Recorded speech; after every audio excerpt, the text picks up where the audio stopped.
Welcome to the stream. Welcome to another behind-the-scenes stream for Camlann. It's so wonderful to see so many of you in chat already. That's delightful. Thank you so much for being here. Thank you so much for coming along. Thank you so much for coming along to these streams. Hello, if you're watching on catch up. Thank you so much for tuning in. Let me just fade down this music. We have a guest today. We have another guest. So episode 7. I've just turned down the wrong dial there. Episode 7 was the second episode in the series that featured one of our fantastic guest sound designers. And we are delighted. I am delighted. And everybody should be delighted that today I am joined by the fantastic Oliver Morris. Ollie, are you there? Hello. Hello. Yes. I should add a caveat, though. I'm just here for the channel points. I've gone up to 9K now, and I'm not losing my streak now. I very nearly introduced you as by doing the sort of kill James Bond thing of like I am joined as always, which is technically true because you are a regular. I am a fairly regular degular. You are, yeah. So, but it's wonderful to finally have you on as a guest. I wish I was as cool as November Kelly, though, or Dev. I think. Yes, I think all of us, right? Like it's the platonic ideal is kill James Bond. Ella, thank you so much for the 5 months. Good grief, 5 month subscription. Lavine855, hello, wonderful to have you here. Thank you so much for coming along. Sarah Senna, hello. Nismi, hello. Karen Gurn, hello. Wonderful. How are you doing, Ollie? How are you today? I'm good. I'm chilling like a villain. I'm existing. I'm talking in front of an audience, which is what I don't usually do. I'm very used to being a a sort of ethereal voice on the wind, and now I'm an ethereal voice in the wind of several ears. And I don't get to edit it. I don't get to go like, No, oh, wait, I did a dumb. Gotta go back no. and fix it. Every No, butt, every mouth noise. every It's all stumble. it stays in. Let's just. Also, I have to admit this. I was making a joke earlier about gamer juice or bathwater, as it's also known, and I poured my coffee from one cup into another cup, not realizing that that's where last night Bailey's had gone. Oh God. So I'm having a wonderful time. I just have to say, it's all going well. Good, good. I'm glad to hear it. Lou is here. Hello, Lou. Siblings D&D is cancelled, so Chevoid is here. Amazing. Thank you, thank you, thank you. Hey, it's Chevoid. Wonderful. Coming to you from nowhere. Isn't the music using the melody from the opening credits? Sort of. I'll talk about that piece of music in a second because there's a fun little Easter egg buried in there that a couple of people have have pointed out already, which is rather fun. But yeah, Ollie, you did the sound design for this episode. So, if for people unfamiliar with your work, can you tell us a little bit about? Yes. What you normally do when you're not making amazing audio drama in Camlann? Well, it's funny that you say amazing. I used to run around calling myself an amazing audio wizard, and that was well, actually in the days before I knew about your work. So There's enough room for two wizards. of course, but you know, fellow wizards, you gotta have jewels and things like that. It's when I am not making Kane and Field. No, wait, that's not when I'm not making Camlann. Or when I'm not making short bits of Camlann, I am making Kane and Fields. I am making The Lightning Bottler. I am making music at Older Model or FMD Rec on Bandcamp. And what else do I do? There's an exclamation mark that sends you to my link tree. Yes, sorry. I spent so long setting that up and then I just straight up forgot to use it. There you go. We're all wizards here. Yeah. But yes, I'm a sort of sound designer and musical personality, and I like to think the bad bloke of audio fiction. I agree with that. Yeah, I think something. I kind of said this when I was speaking to Kai as well. Like the reason why I kind of was interested in bringing the two of you on for Camlann is that you both have very distinctive styles, and I absolutely love your style when it comes to sound design, especially in audio drama. I think the best way I can sort of describe it is when we were at I forgot what it was, the Audio Drama Hub Pod Festival last year in High Wycombe, and you had been asked to do some like live Foley for a live audio drama, and you asked if I could help, and we were only given half the script, and I sort of turned to you and went, well, what do we do after the script runs out? And you just turned to me and you went, it's free jazz. And I feel like that's a really good description of your sort of approach to audio drama. Free jazz, baby. Just free jazz. And it's delightful and wonderful. And also as well, you are one of the other people that were initially tagged to be a part of Camlann when it was first being made all the way back in 2017, 2018. Oh, I have read versions of this script. Versions you wouldn't believe. I think I had the premise of Camlann explained to me at the top of the Tate Modern. Oh wow! And after one of the after a very formative conversation with Ella Watts about the social media presence of Kane and Fields or lack thereof. And it was one of the most kind of, it was a wonderful conversation because it was very much sort of like eye opening, and it's like, oh cool, this is a fan's perspective on the work you are doing and how you are sort of messing it up. and so I was sort of reeling from that, but then I heard about Camlann and I was like, oh, that's gonna change the world someday. It's gonna be really good. And then I this show is close to my heart in lots of very weird ways. I had a psychotic episode at the beginning of like 2020, and one of the things that I did in order to sort of kind of come back to normalcy is I reached out to Ella and I said, "Hey, look, I know that you're kind of making the project with Dev, but if there's anything that I can kind of do to help, I'd really love to." And she said, "Well, there's this thing that might need some music." And I was like, "All right, let me go do that." And I did it, and then I think I sat on it for 3 months, and then I finally sent it over at some point. And that's the music that we use later on in this show. Yeah. So that music has come from like 2020 from a slightly diseased mind. But we get some like original vintage Camlann. yes. Oh, and as Ella says in the chat, Ella worked on Canaan Fields by holding up blankets. Oh wow, I didn't know that. For the womb. Incredible. Which was a so yeah, it's a show goes back. Oh, I'm yes. So I'm slightly overwhelmed to be here, I guess. Sarah Senes says, as a listener, I'll say that Ollie's sound design was distinctive enough for me to hear Oliver Morris sound design the scenes with the Fae, and I immediately went, yeah, of course they did. And then Nismi is saying, yeah, I recognized it wasn't Amber. I'm hoping that's like not meant to know. Oh, it got good. But because like I absolutely love your sound design for this episode. Like I absolutely adore it. Thank you. So to kind of pull the curtain back a little bit, for people watching, I was a lot more hands off with this episode than I was, just because I think we were in the process of making the episode, and I kind of very quickly pulled together the scenes that I had to do for this episode. But then I had to go away on holiday for a week, and basically throughout that time, Ollie was kind of, left unchaperoned to do the sound design for this episode, and it was delightful to come back and just plug it into my ears. Yeah, so it was gorgeous, and I'm very much looking forward to. I'm always happy when you can plug it into your ears rather than needing earplugs to listen to it. So yeah, no, just directly into my veins.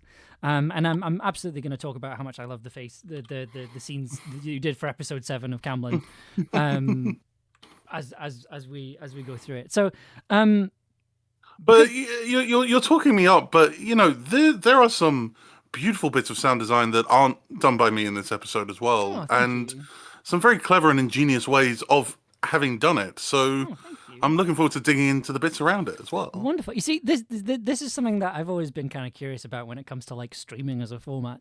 I don't know if it's like not useful is probably the wrong word, but like I don't know if it's like worth having, because the big thing that I'm realizing is that the things that I'm interested in when I'm talking about sound design and music are not necessarily the things that the populace general are interested in.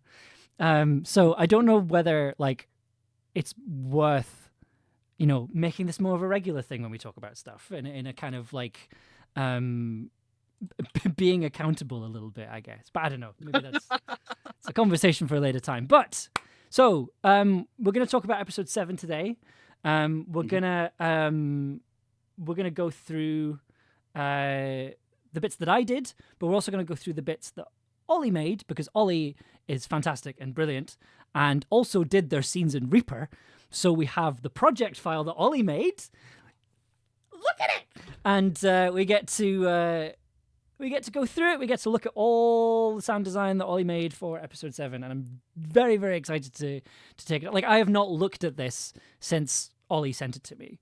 Like, so Ollie sent it to me. I opened it up to make sure it worked, and opened it up to make sure it worked and that all the plugins worked and everything, and it did, which is great. But otherwise, I've not looked at it, and I'm Look at this! Look at this! So excited to look at this. I've never done this before. I've gone to look at somebody else's sound design and gone, oh my god, that's how they did that. This is exciting for me. This is a good day. Look at all those beautiful empty files in Rhiannon's thing, which I just never bothered to cut. Look at just how extends and extends and extends, and there's a bit just coming down here where all the chess pieces fall off, and I've done individual tracks for all 20 pieces falling off the board. Chess has its own section that's about 20 tracks. My God! Look at the complete lack of color coordination.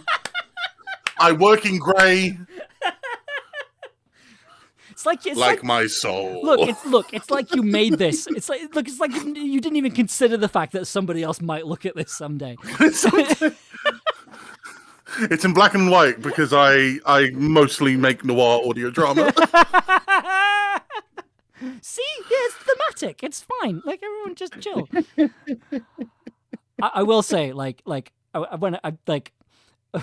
yeah, you work how you work. I I was expecting chaos, and I feel like I got chaos opening this project file.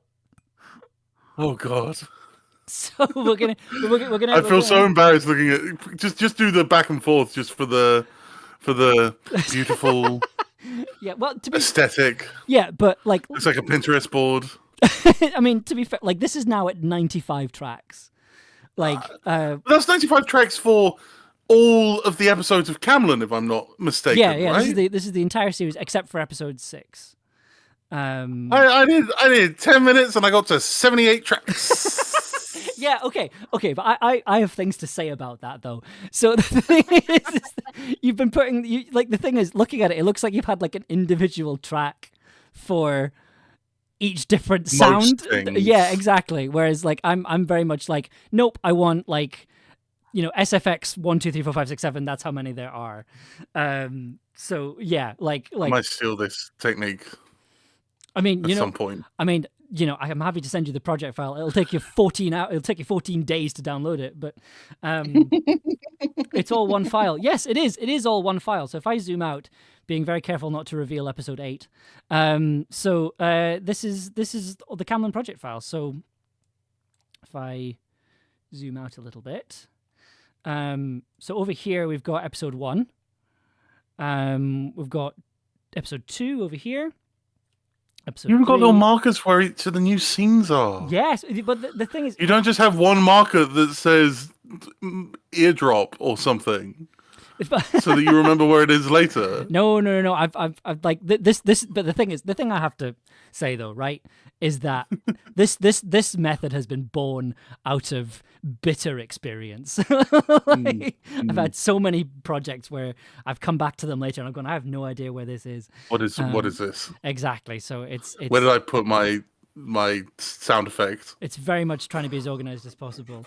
How do you cope with just the one file? Well, I mean, like the way. So for me, it works out because it means I don't need to set up a template each time. And it means that, like, if I want to take a sound from a previous episode, I can just do that. Like all the ambiences are down here, all the effects are up here. It means that all the vocals and Gellert are on the same track, and it means that they are consistent throughout the series. It means like I do this for the tower as well. It means it's just a good way of ensuring consistency. And also it means like it's also just on an aesthetic level, it's just nice. It's just nice to look at. Like I like looking at a massive file and going, look at this monster we've created. Ella's shock at me not using scene markers. Free jazz, baby. Jazz, it's just free jazz. The scenes will change when they change, Who's to say when one scene blends into the other? What are scenes anyway? What is a scene? It's a denotation for someone, not me. Back in the first season of Cane and Fields days, we did each scene as like its own separate folder, and then I had to stitch them all together at the end. Wow! To make a master, but there's another podcast that does something similar like that. I can't remember which one. I think it might be Civilized. I'm probably getting that wrong, but I think Civilized might do a similar thing where they like export scenes individually and then stitch them together. Ella, I'll also say I have never been. Ella makes a good point, which is I have made stuff for radio. I have never been allowed to actually touch. So I've produced them all. But they have been carefully crafted by someone else. Like, At Whistledown, I used to work for Whistledown Productions, and I did two. I did a How's That for Hollywood with them, and I think I managed to like for this was back in the they use Sadie, and Sadie is like absolutely rigorous Oh when it yeah, comes to sort Sadie's a of doing nightmare. his stuff. Yeah. Yeah, and I was just pretty laissez-faire with whether I was recording in like 44.1 or 48, and it's like, okay, why does David Niven sound like he's drinking helium? And it's like, oh, because all right, that's on me. Nismi, And what was that? Nismi, what was that? That was a sub notification because I've forgotten to turn them off. Non-binary 28, thank you so much for the Prime sub. That's very, very kind of you. So I actually have something to announce about that I forgot to do at the start of the stream. So I'm very aware that since I've started streaming Camlann, since we started streaming Camlann stuff, the number of subscribers I have got has gone up, and that's a good thing. But what I've kind of decided to do with that, with this new change in circumstances, is that any money I make from Twitch is going to go in the Camlann pot for season 2, and that's going to be true for after the season finishes and I continue streaming. The idea is that if you're a subscriber, if you're a subscriber, any money that we get is going to go towards Camlann. It's going to go in the same pot as the Patreon money, as the Ko-fi money, and it will go towards merch, live shows, and hopefully a season 2 at some point. So thank you so much for supporting it. Like, because I very much want you to feel like if you're subscribing on the Camlann streams that you are supporting the show. So that's the decision I made over the weekend. Is that if you subscribe, that's very kind of you, and that's really, really nice, and that's really lovely. But all the money will be going towards Camlann, because like it's become quite clear that we want to make more, and to not go into like a sort of rant about arts funding, it's kind of bleak at the moment. So and just to kind of move the dial a little bit more towards season 2, any money I make from Twitch is going to go towards Camlann. So official announcement. I will need to put a bot thing up at some point to make that announcement. But wanted to announce it first just in case Nightbot was like, "Oh, we're doing this," and I'm like, "No, I haven't told you that yet." Ollie, we've been streaming for half an hour and we've not started on the episode yet. oh gosh, let's get going. I wish I could This say happens all the time. I was going to say, when like, we chat. I wish I could say that we're normally like much more, business, but free jazz. Free Just jazz. going to keep saying. I have the freedom to say that with you here, Ollie. So thank you. Scene 1. Yes. So let's go into scene 1. So, no, that's the bloopers for episode 5. We're not here for that. So shout out for you Ascension fans. Anyway, this yes, was sorry. Absolutely the easiest piece of music to make for the series, for the opening of the series, because we have Perry singing instead of Di, and I wanted to kind of emphasize that contrast. So rather than the piece of music being guitar led, I decided to go with piano instead, just to heighten that sense of like Di's not here, something is different, and it's a different vibe to the other episodes. I wanted to kind of signpost that straight away. I feel like we can talk a lot about signposting with this episode, because I feel like there is a quite a lot of that in the episode, I think, in a really interesting way. Like if Perry was an instrument, there'd be a piano. I don't know. I think there'd be like a church organ. I don't know. That's maybe me going a different. I've been on a bit of a church organ kick lately. Yeah. Agor tepnu gilla drusu gilla drusu gilla drus. Agor tepnu gilla drus. That's lovely. That's nice and easy.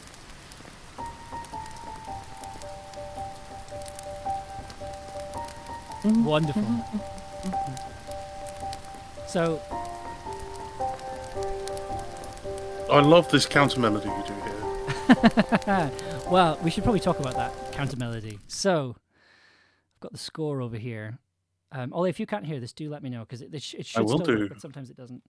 So this piece of music was really easy for me to make. And is that piano live? Oh, it's me playing it. Yeah. Amber, remember how we found out that all this time we had sheet music for these songs that I just didn't give you, so you had to reverse engineer all of the compositions? Yes! Didn't have to do it for this one, because it was nice and easy. So, I'm going to play it, and then I'm going to kind of tell you what the Easter egg is. And it's hidden in the counter melody.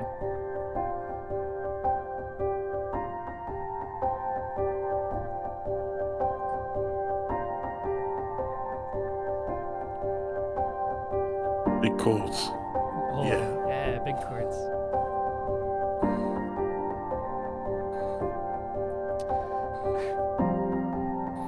One of the things that I really love about the music in Camlann is that it's very much got the sort of the folk bent, but it's also got, these kids are pretty young, like they're just out of uni, and so there's a lot of kind of EDM influences that I really like.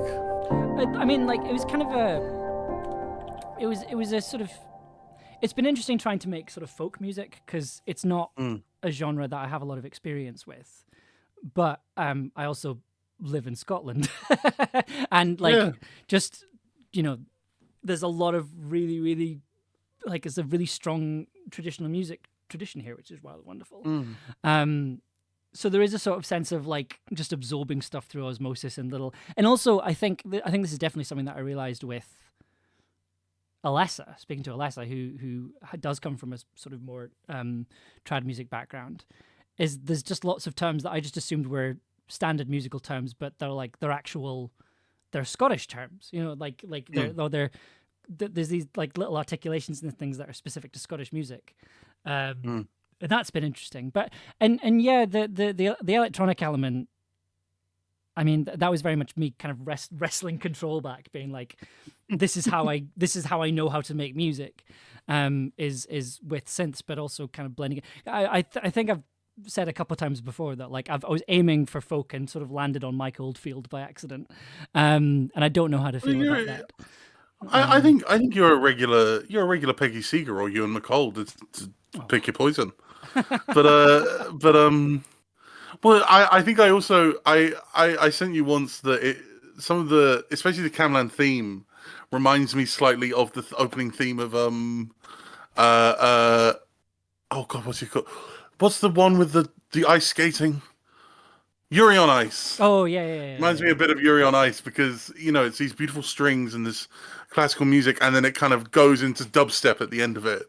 And there's just something about that sort of mix of kind of really, you know, hearty broth folk music and, you know, stinging bass EDM that I think works really well together. Yeah, I mean, like the thing is that like the weird thing when it comes to EDM, like I'm very much just like, oh, I don't know what I'm doing, because like I feel like with EDM there's a lot about mixing, and I feel like mixing's the bit where I'm a bit like, ugh. But I also just really love just really harsh synthesizer noises. Yeah, so I'm gonna turn the top piano off, and then it might.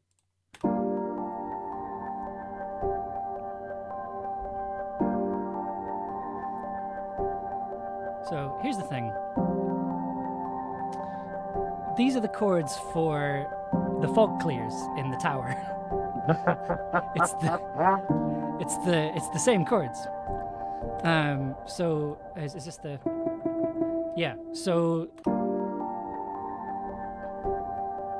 if I do.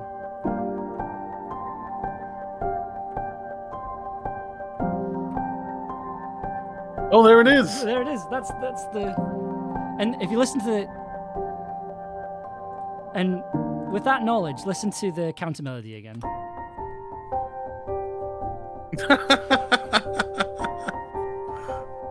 It's just like, it was one of those things that happened entirely by accident, but I'm like, I kind of have to now, right? And like, it does sound like a tower, especially when you get to like the big bits at the end.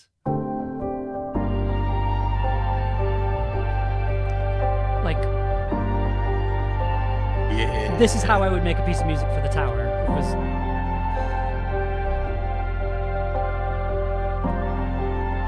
Oh, there's a weird. Hang on. Sorry, there's a really little there's a little hammer on there that I'm like. Ooh. It's just Damn. in the mix. That's that's.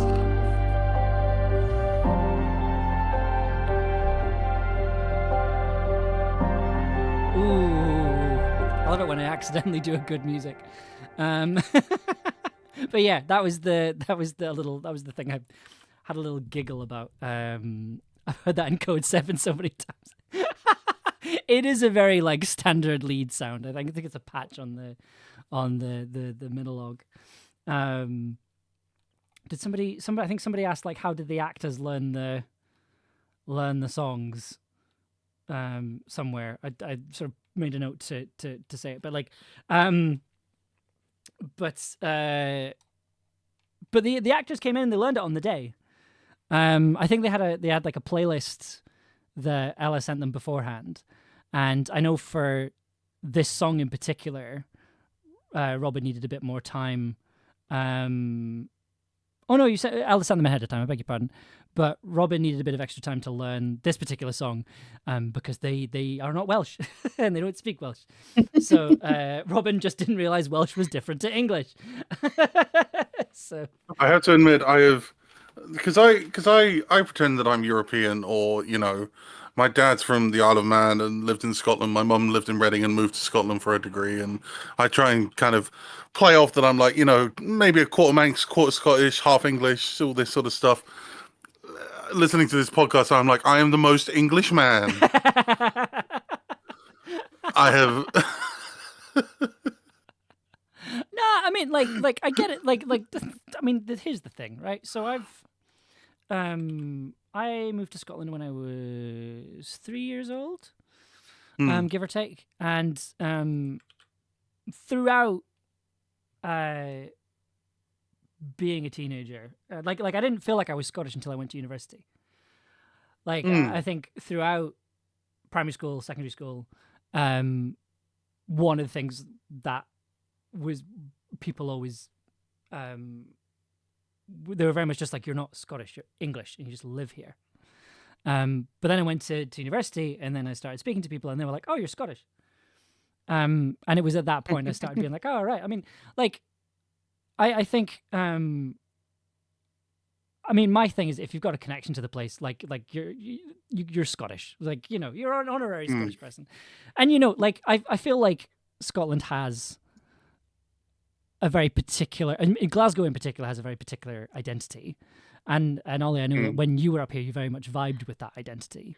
Oh yeah, I felt my granddad in my bones. It was weird. But my granddad's very Scottish, but yeah. Yeah. So I think yeah. Camlann is about the fact that cultural identity is complex.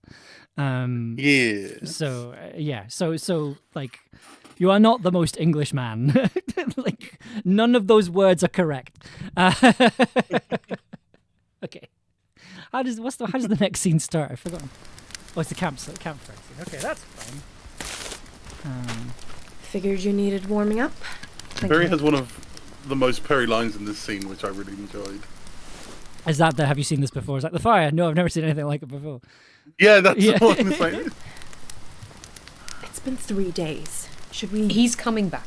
Right, but something could have. He's coming back. Look. Also, so this is the first time in the series where the opening scene has led directly into the episode. That's another thing that's kind of not happened in the series before, and it was quite weird to edit, to be honest, because I'm so used to like the music finishes and the ambience, the campfire ambience tapers off, and then then the episode starts. Whereas this is a lot more in media res, which is quite strange.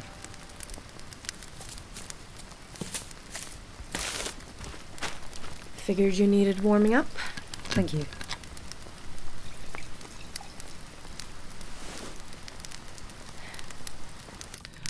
So this is very much a particular me thing, but I really like.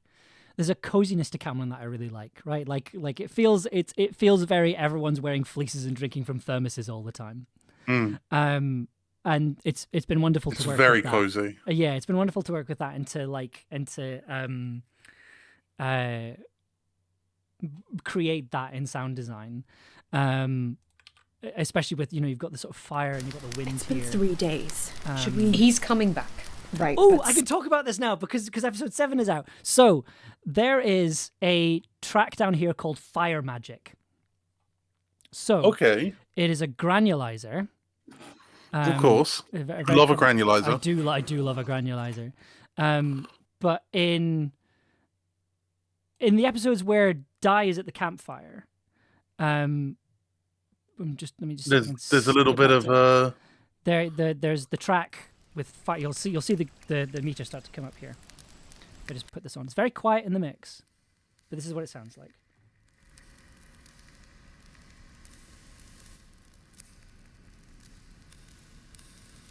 So it's quite quiet in the mix, and then if you add it just with the fire on its own,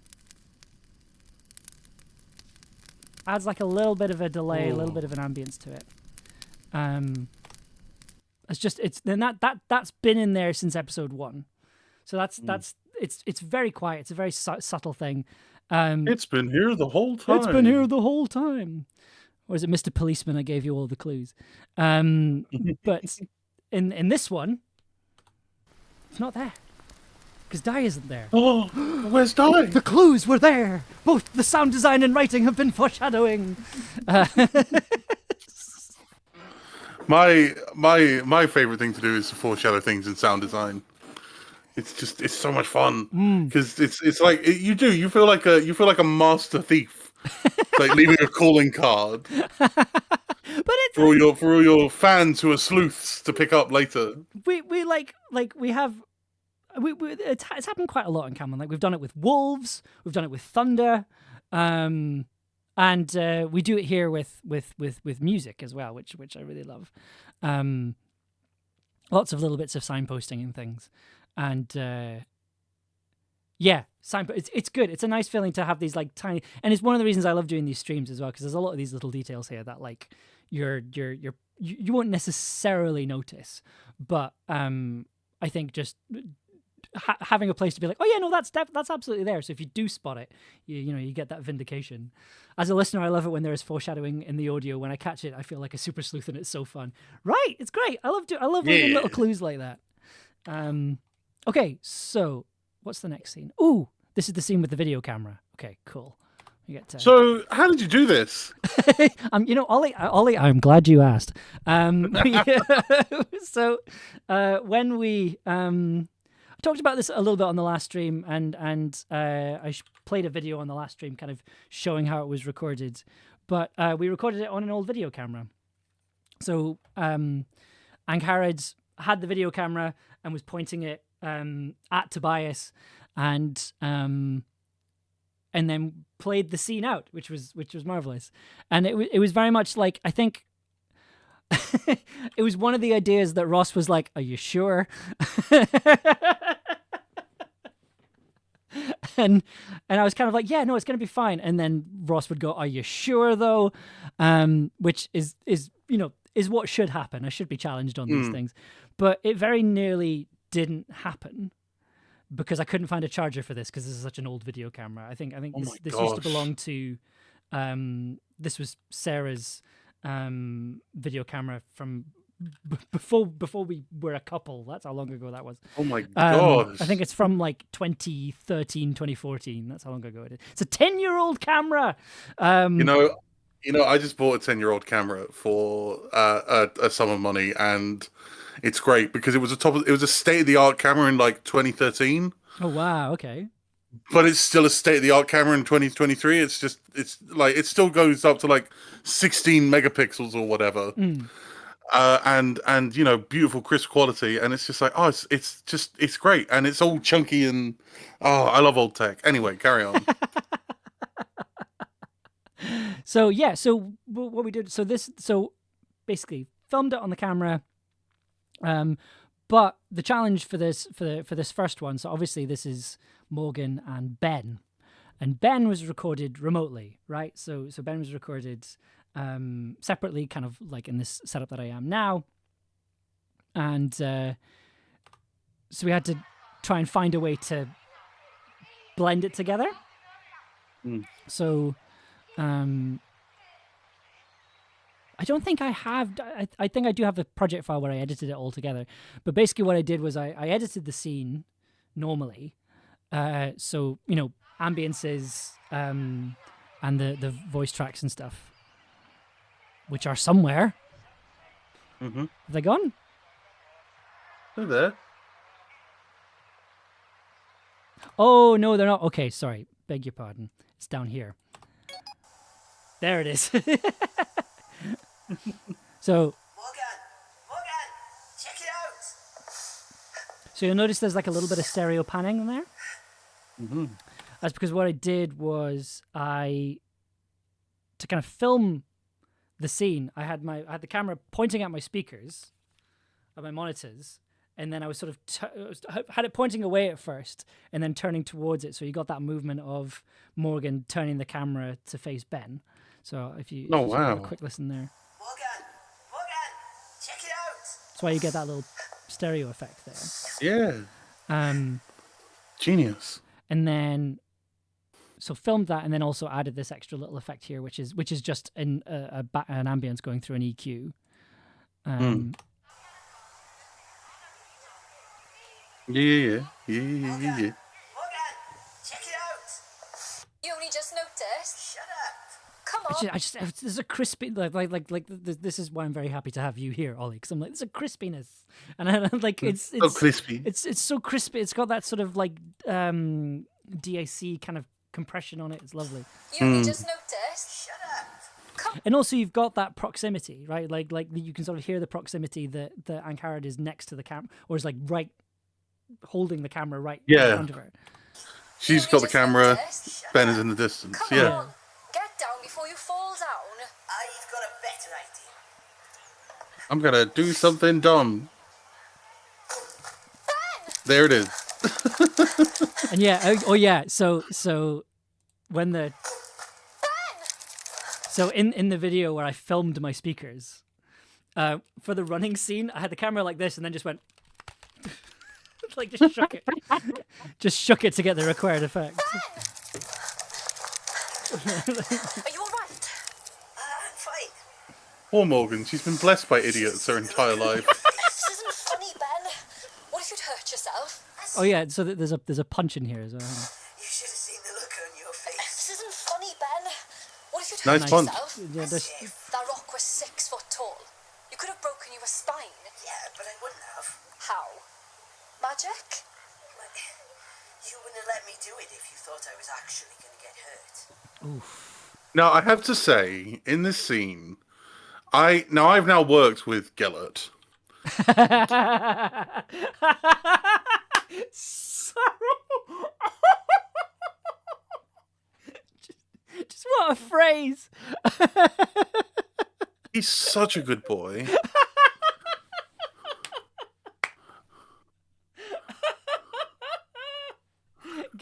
Gel is the best boy. Gel is just the best. He's a very good boy. He's such a good boy. And I have never heard a more, like, emotionally in tune dog. In this Gellert's entire heart goes out to Morgan in this scene. And it was such a wonderful, it was some very good. Gellert is, of course, a series of sound files sorry to spoil the magic, but Gellert is it's about 20 sound files of a dog. But you chose the right ones to tug at my heartstrings, Oh, Amber. thank you. I have very much realized that Geller is the emotion, not catalyst, amplifier. Like if you want to have a particular. Icarus, thank you very much for the follow. I hope you're enjoying the stream. Thank you for being here. The noises are so loud in my headphones. I can hear them on my side of the stream, so I'm like, woof. And Gellert is also an emotional guide as well. Yeah, like it's if you want to like heighten an emotion, Gellert's really good at that. Yeah. Even more so if it's like a moment of like stress or peril, because like stressed out dogs just stress everybody out. Like some of the noises are fantastic. Yeah. It's loud for us too. I will turn them off for the next stream, I promise. Are you alright? I'm fine. Get some more Geller acting in there. Yeah. Oh, the little whites. Padding about. See, I feel like my experience as a cat owner very much informed Gallert's sound design, right? Because like, I think if you have spent a lot of time around an animal, Yeah. you sort of start to pick up like the things that resonate with you. Yeah. And I feel like it's the same for dogs as well. A lot of Oh, I used to have this dog Mopsy, and whenever I was down, she used to just put her entire head on my lap. oh my goodness. Just look at me. I'd be like, "What do you want?" And she was like, "Feed me." And then that was our relationship. It is absolutely a joy to because it's this weird thing, right, saying that like Gellert was a joy to work with, because like you said, it's a sound effect library, but like I think it's more the experience of having an animal character, because like I think Ollie, I don't know if you get this as well, but as a sound designer, I'm sort of fascinated by non-verbal characters. Mm. Like Yes. so for Middle Below, obviously there was Sans, right? Like which was a cat, but like was voiced by a person. But finding like discovering how you can use those sounds to convey a character, even if they don't physically say anything, I think was was a really interesting challenge. And there's a couple of projects that I've sort of have fallen, or kind of what I would describe as in the drawer, in that like I've maybe written a couple of episodes and then gone, nah, not yet. There are characters that don't speak, and like there's one, I might as well just tell you about it, because if I tell you about it, it might compel me to actually make it. There's a character, there's a show. I think I've told you about this, Ollie, but it's a show it's about two NPCs becoming self-aware. Love it. And so it's sort of Rosencrantz and Guildenstern are dead, but video games. So they sort of become self-aware, and they realize that the only way for them to get out of the game is to like follow the player character. That is like a sort of Gordon Freeman Link character that never talks and never makes any sounds. So it's just like video game footsteps and gun sounds, basically. And the sort of big joke was that the player character is terrible at the game, so they're having to like coach. Because anytime the player character dies, these two NPCs get torn apart and put back together again at the last save point. So it's this like in their interest for them to survive. Exactly, yeah, and like it's an idea that I really love, but it's just like it's a very particular headspace to be in. But like an actually helpful Navi, yeah, pretty much. But yeah, so that's one of the projects. But yeah, so I don't know like if that's just like a slight sort of me interest, or if that's like a general sound design, fascination. like what's your kind of take on it? I honestly hate silent characters usually. Okay, so it is just. I mean. Okay. It might be. I'm like, what am I doing? It's like you've put all the burden on me, the sound designer, to flesh out this character, and that's fine, and I'll do it. But I'm gonna be sniping at you the entire time I do it. Yeah, no, that's valid. Yeah, no, that's fair enough. Honestly, yeah. I mean, this is very much a sort of cage of my own making, I think. I think part of it is just you have to have a sound effects folder big enough. That's true. I mean, like, and that's what was good about Gel is that Gel had sound design folder big enough. Yes, I did specifically buy a sound effect library specifically for Gellert. You see, you have to spend money on silent characters. I mean, like it was. You can't just free sound, free jazz your way through it. Ollie, I sent you the sound effect library. You didn't have to pay anything. I didn't have to pay anything. That's true. But someone had to pay something at some point. technically, the Scottish government paid for it. So, Well, like, that's okay. As long as it's just like to take a second to thank Creative Scotland for paying for our sound effect. thank you, Creative Scotland. Thank you, Creative Scotland. Please give us more money. Big hand for Creative Scotland. Yay! No. Oh. I'm sorry.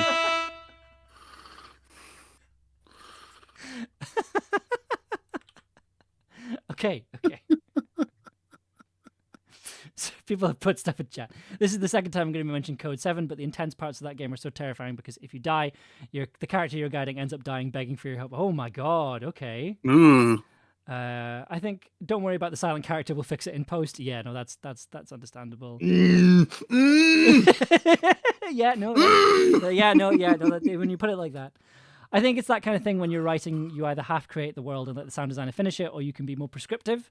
And I love working with Amber because I know they'll bring their own attitude and characters to the design. Emphasis on attitude. Ella Watts has redeemed hydrate or dihydrate. So if you have some water or a drink, take a drink. Are you still drinking your coffee Baileys, your accidental coffee Baileys, Ollie? Yeah.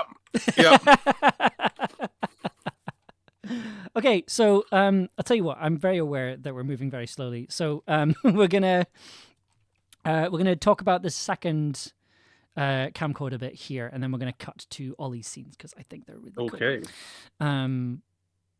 Yeah, so very much the similar thing, except like this time round, you had Angharad and Tobias acting off each other, and Angharad was pointing the camera at Tobias, and it's just got a lovely vibe to it, I think. Is it recording? Cannot believe that thing still works. Did you bring a camera? Technically, my phone counts, but you're right. This is better. So, hello. So did you do much processing to the this file? So the actual camera audio, no, I didn't do anything to it. Hang on, like. Oh, wonderful. Is it recording? It's a composite of like a couple of files, which I'll explain in a second, because there's an extra ambience that I had to add. There's an extra bit I had to add.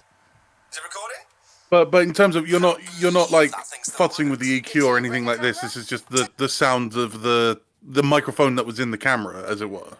So yeah, so like it's that's cool. It's recorded directly off the camera, and then like the additional additional sort of ambiences that I had to put on, that's EQ'd.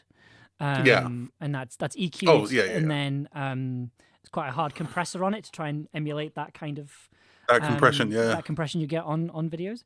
But yeah, so this. I can't believe that thing still works. Did you bring a camera? So you can hear a tiny bit of traffic noise in the background. It's because we opened one of the studio windows to kind of get a little bit of background sounds. Bring a camera? Technically, my phone counts, but you're right. This is better. So, hello, future us. This is Di Thomas and Morgan Jones on our first night in Bristol. If my lovely camera woman will give us a 360. As you can see, it's pretty. Angharad actually did a 360 there. I feel like I just need to state that. It's pointed the camera at the ceiling and spun around. It's pretty dark, but it is definitely not Aberystwyth. We made it, folks. No. Who is the English person telling Guy to piss off? Let me see if I can find it. Hang on. Nobody cares. Coming up, Biff. You have a lovely evening too, sir. Can you guess who it is, Ollie? I want to say it's either you or Ross. It's me. It is you. I didn't think it was you. So what I did, what I did F's was in the chat for Aberystwyth. Again, pointed the camera away from me, yelled through to Sarah, who was in her office, going, "I'm about to yell something really rude. It's not at you." And Sarah's like, "Okay." And then I just yelled, "Piss off," and then took that camera audio, layered it on top of the other one, and then exported it as a different file. So nobody cares. Coming up, Biff. Piss off. You have a lovely evening too, sir. So that is myself in the starring role of what was it, pissed off English bastard? I think is what we Pissed call off English bastard. Hi, American here. Where does piss off fall on the rudeness scale? I feel like it's quite. It's barely a if somebody yells at you in the street, I feel like it's less than F off. Absolutely. I feel like it's kind of on a Yeah. Oh, lower yeah. spectrum. Yeah. Yeah. I mean, my at this point, my sweardar is shot. Oh, I mean, so I have no sense of yeah, Ollie, I'm anything Scottish. anymore. I have no idea. Well, exactly. I watch a lot of Australians, so it's even more skewed for me. We've also got a little bit of extra acting under here as well. So, first of all, I love how at the end of this, you can hear Tobias come right up to the camera. Anything else you want to say for the record? Yes, actually. Future me, listen closely, because this is important. Yeah. That, which is lovely. It's subtle, but I really like it. It's one of the things that we did a lot in the first season of Cane and Fields. Before we had like a studio, we had a flat in where was it?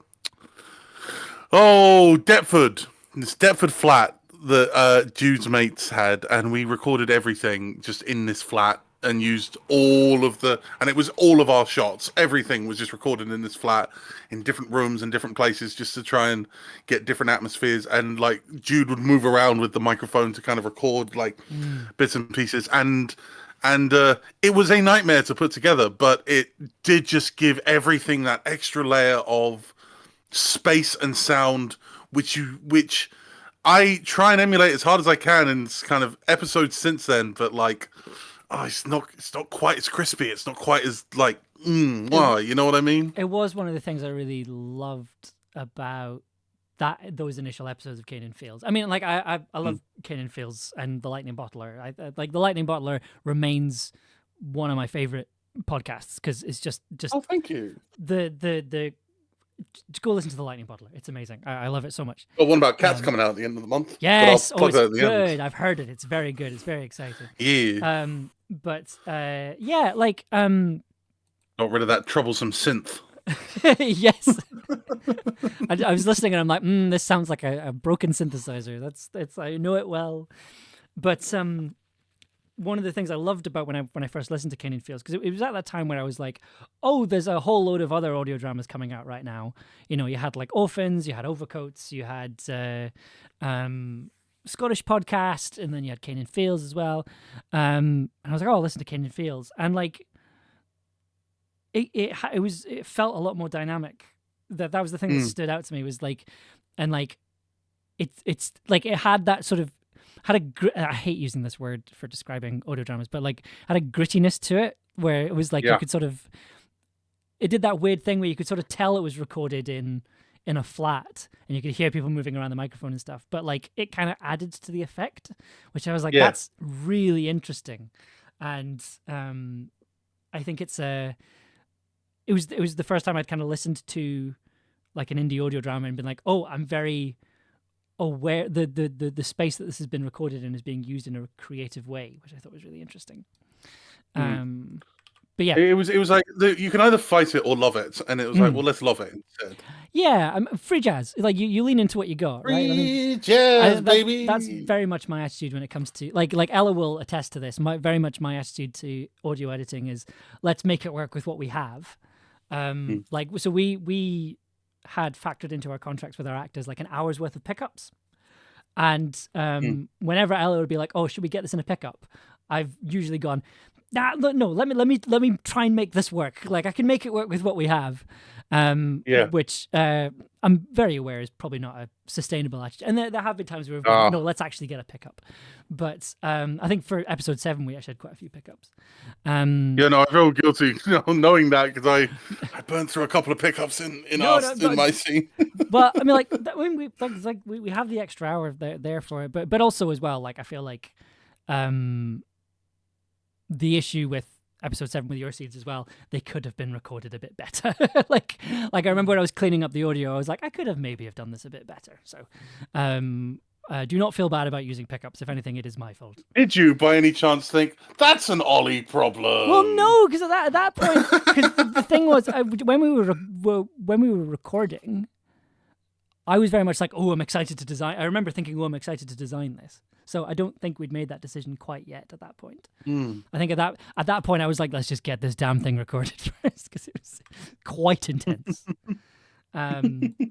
So So another little subtle thing here is that while Morgan is watching these tapes, there's like little bits of sound.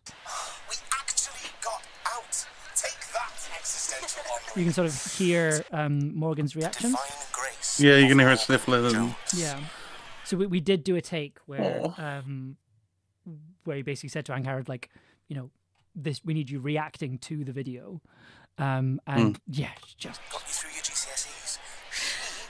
knocked it out of the park, as usual. Got you through your UCAS application. This woman is incredible, and you owe her your life. Oh, Oh, so good. just apropos of nothing. Yes. Hearing the word UCAS gave me like a visceral PTSD moment when I heard it in the episode. That's a very hadn't particular. heard that acronym in 10 years, and it just ran a shiver through my spine. It's one of those things where it's like, oh, this is really important, and it's like, no, in the grand scheme of things, it's actually not. So for people that don't know, UCAS is sort of the organization you apply to apply to university. You sort of you apply to. It sounds like university credits and systems or something like this. Yeah, something like that. So basically, you plug your exam results in, you plug in like a personal statement, and then you sort of plug in what universities you want to go to, and then they figure it out from there. But when you have to apply to university, oh boy, it's the only thing you think about, and then you don't think about it ever again until it's mentioned in an audio drama 10 years later. So yeah, that was it. I like that detail is there. That makes me happy. Also, the little blip. I have one last question. The blip, is that from the camera? It is indeed from the camera. Yes, Nice. I want to use the thing is, right. So the camera, I was expecting more camera noises like that, but because it's like from the early noughties, it's got like crappy meaty jingles. Yeah. It's like Windows XP-esque like sound. I'm just like, no, that's not what I was going for here. So just use the one. Very good Gel acting here as well. Very, very, very good. Early noughties. Is that not what they're called? The early noughties? Naughties. Is it the way I'm saying? Is it my accent that's making it funny? I'm very aware that sometimes happens. It was the naughty 90s, and then it was the 1990s. Yeah. What is there another way of calling them? Is it the early? No, I don't know. Early 2000s. It might be the accent. The early noughties.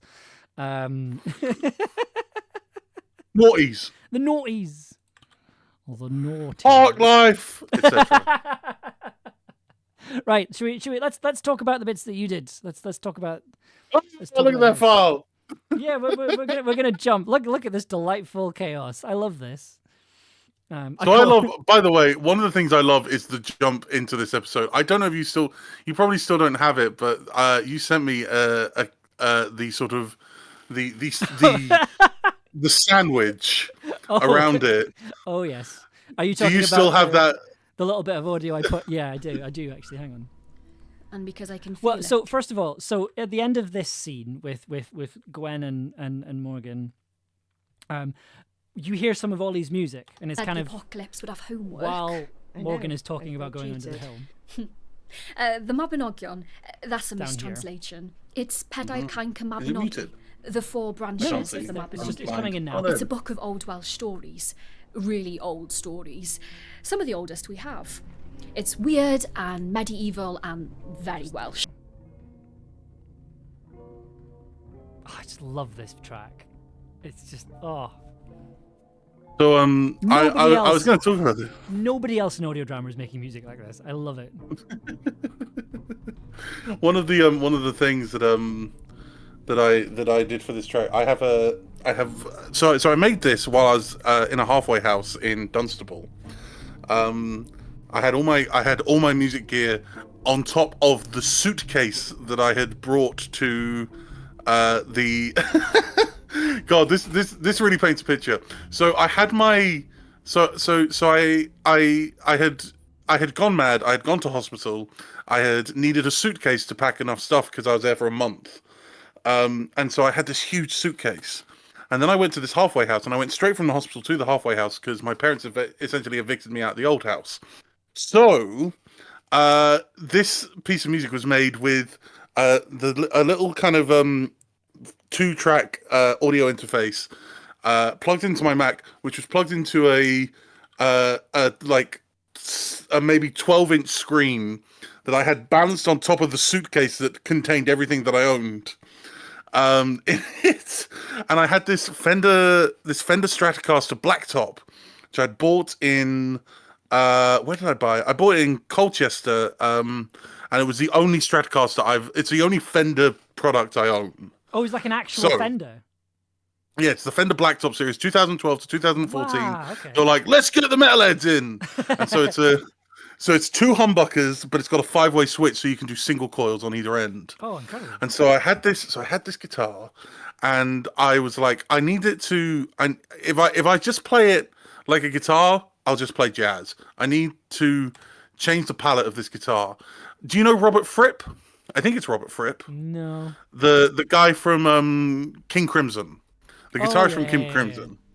So he tuned his guitar to fifths. Now, when you have a guitar, if you're a violin player, you know that you tune a violin to fifths, which is you go. Oh wait, hold on. I can actually CGDA. Is that right?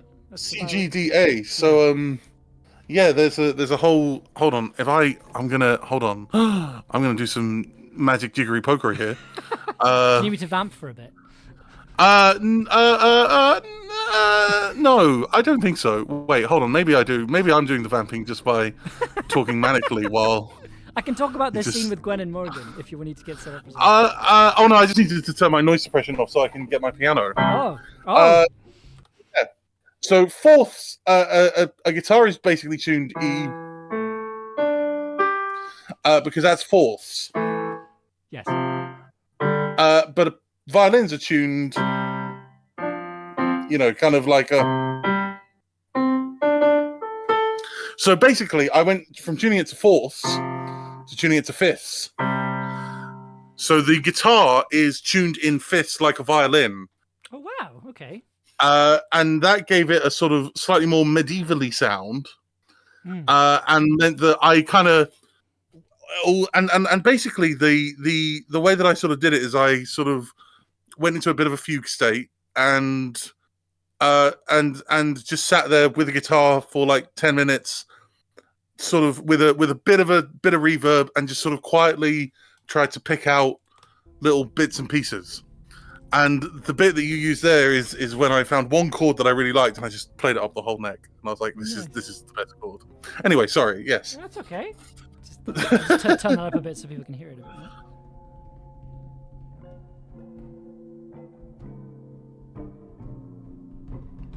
It's lovely. I love it. Very, very.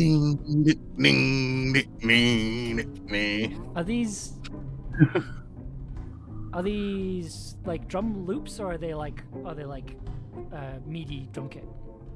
Oh no, that's my djembe. Oh really? Oh, incredible. So it's either the djembe or it's the European kit. Right. That you get on Logic. But again, with like loads of stuff in to sort of make it sound like it's far away. Nice. Reverb, that's the word. So we get to the I'm an audio professional. Get to the end of the scene. Like an anchor in deep water, pulling me down. Lovely line. He's gone to the other world. And it's lovely that in the episode it just fades straight into that. But then I'm listening and I get this. More like the Ollie world, because Ollie's designing it and not me. Right, back to the episode. And then we get to the end of the episode. So that is an insight into the editor brain. Oh god, yeah. You do. It does sort of parachute out the back of your head a little bit. That's the little.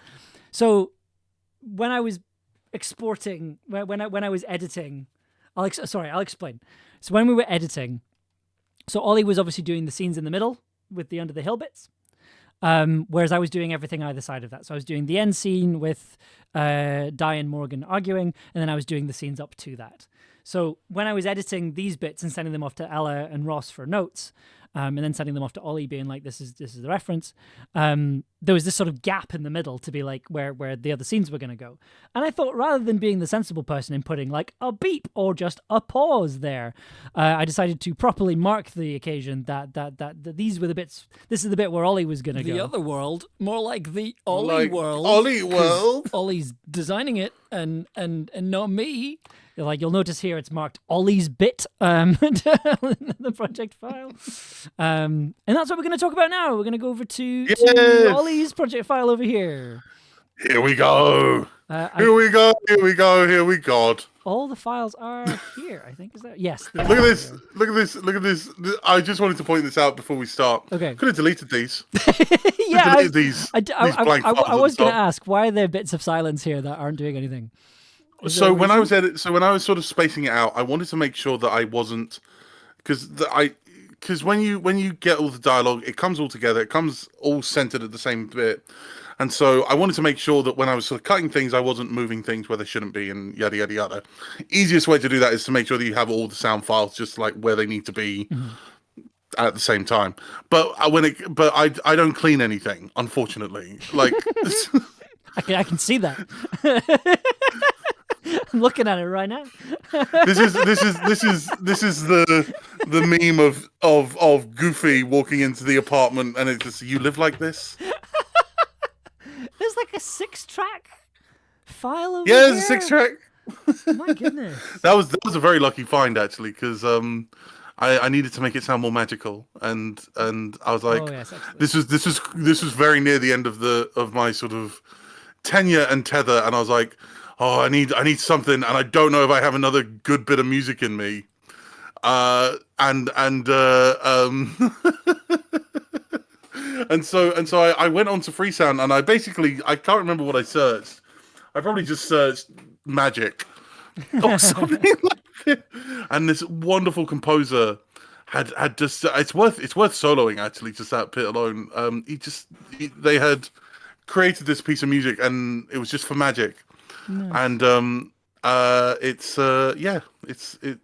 was exactly what I needed when I needed it. Karngrown, There was also 6 tracks. Yeah, it is. So Karngrown, no links in chat, but I will post that link that you put through. Thank you. So you can read the Mabinogion here on this link here. So thank you for sending that through. So this is the 6-track piece of music. It's okay. Don't worry about it. Like it's not like anything malicious or anything like that. It's just that It's just so I don't post my OnlyFans. Yeah. Which breaks TOS, unfortunately. Yeah. So too hot. Find it in my link tree. Too hot for Twitch. So this is on Freesound. So this is just Freesound. No attributing. Creative Commons 0. Someone just gave this away. And there's this bit here where like the strings come in, and then it goes whoop. Ooh, well, I did whoop it there because there's reasons. Yeah. Okay. We're jumping ahead of ourselves a little. We're getting ahead of ourselves. Yes. So let's talk about the hunt. So let's talk about the hunt. The spear. Heredia is supposed to have a spear. Dream big. Okay. So am I right in thinking this is an actual hunting horn that you have? Hold on. Yep, it's still by my desk from when I used it. I thought you were going to play it there, and I'm like, this is going to be super loud. Well, I did, but thankfully, Discord thought better of it. Oh right. The noise cancelling just cut that out. Noise cancelling was like, nah, mate. That's what we call an offensive sound. So that's an actual, because that was something I was going to say. So that's like a 19th century hunting horn that I just happened to throughout own. all of your scenes, you didn't use any plugins other than like the ones that come with Reaper and like one reverb plugin that I had to download. That I thought I had already downloaded. I'd already downloaded. I just hadn't installed in my. So one free reverb plugin. Yeah. So it uses Valhalla Supermassive, and I love how on some tracks there's 2 iterations of it, but only one of them's turned on. And different ambiences for different scenes. That's true. Oh yeah, you've automated stuff, haven't you? Oh yes. Yeah. Do love a bit of automation in these parts. And everything else is the default plugins that come with Reaper. So Yep. if you want to take anything It's away, one of the challenges I sent myself. It's like I don't want to use any fancy plugins. I want to only use the plugins available to me and the Valhalla Supermassive because I really like this Valhalla Supermassive at the moment. that's really cool. Like I think if there's any lesson to be gained from this, is that like you don't need lots of fancy plugins like I do to make good stuff. Oh, just download a copy of Reaper. Yeah. And you're running. To be fair, like the effects that come with Reaper are like really good. I mean, like the EQ, I still use the EQ and everything. I'm yet to find one that works as well. But yeah, okay, so let's go to the hunt, which is over here. My part. So we've got hunting horn. Dream big. Did you guys hear that? What?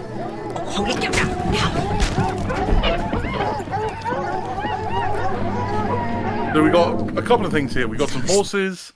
Yep. We got some dogs.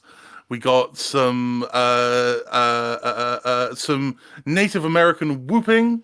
I don't know if that's actual Native Americans. I got it from Craig Smith, who is a connoisseur of old like Hollywood sounds. A lot of the sound effects that I used here are from the Craig Smith collection, which is loads of Creative Commons Zero.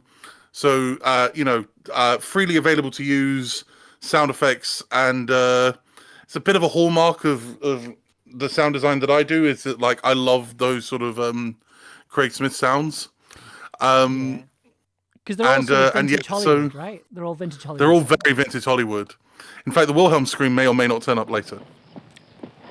Yeah, so you've got that lovely kind of graininess to these sounds. Yeah.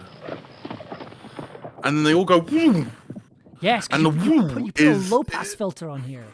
So I put a low pass filter on here because basically, the gang hide under a log, and so as they hide under the log, I wanted them to kind of have that effect of like, it's almost when you like close your ears, or like when you're the effect I was really going for is, you know, that scene in Pocahontas where her and her mate that she's inexplicably not in a relationship with are hiding like in the boat under the water, and it's that kind of slightly echoey. It's slightly echoey because they're sort of, you know, they're all there and they're trapped under, and like the rest of the sort of the sound is muffled. That was basically what I was going for. Yeah, you can. And I wanted that sort of cut from, you know, the big expansive like hunt into this like very intimate, quiet moment with all the sort of stuff going around it. You can see the effect happen here in real time. So. Yeah.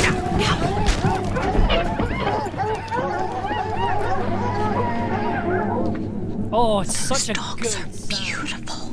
Oh, so because this is another thing I really loved about because I think this is a really good like transition from the kind of sound, the sort of normal standard Camlann sound design to the Under the Hill stuff, and that like it sounds authored, you know, like it sounds very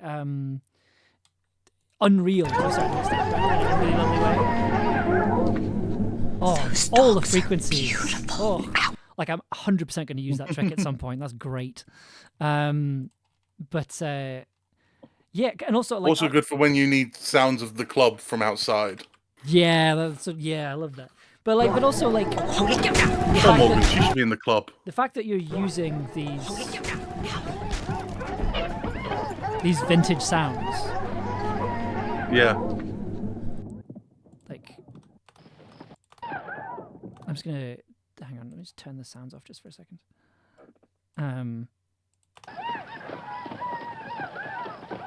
Like these very vintage sounds.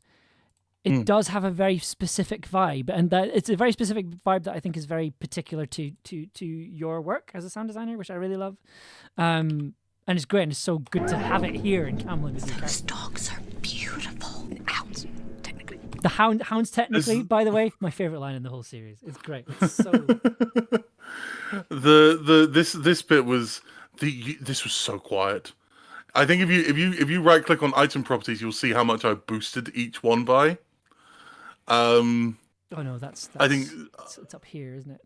It's like if Yeah, +6. Yeah, and then that's been boosted. +6, I think. Yeah. I think the dogs are beautiful is the one that's been had. That's Or the wait for it. 30. Yeah. I didn't even know you could do that. Those dogs are beautiful. Out. Technically. Yeah, that's a lot of boosting. When I realized that normalize, because usually you can only go up to 12 decibels on the fader, but then you can put a bigger number in if you need it. And if you hit normalize, it will just normalize it. Right. But of course, some people are louder than others, so I had to kind of take each line individually and like go. Yep. I have also found that. But yeah, it was great fun. So yeah, this is just I love that when that music comes up and then it goes straight into the zoom. Oh, Those dogs are beautiful. Out.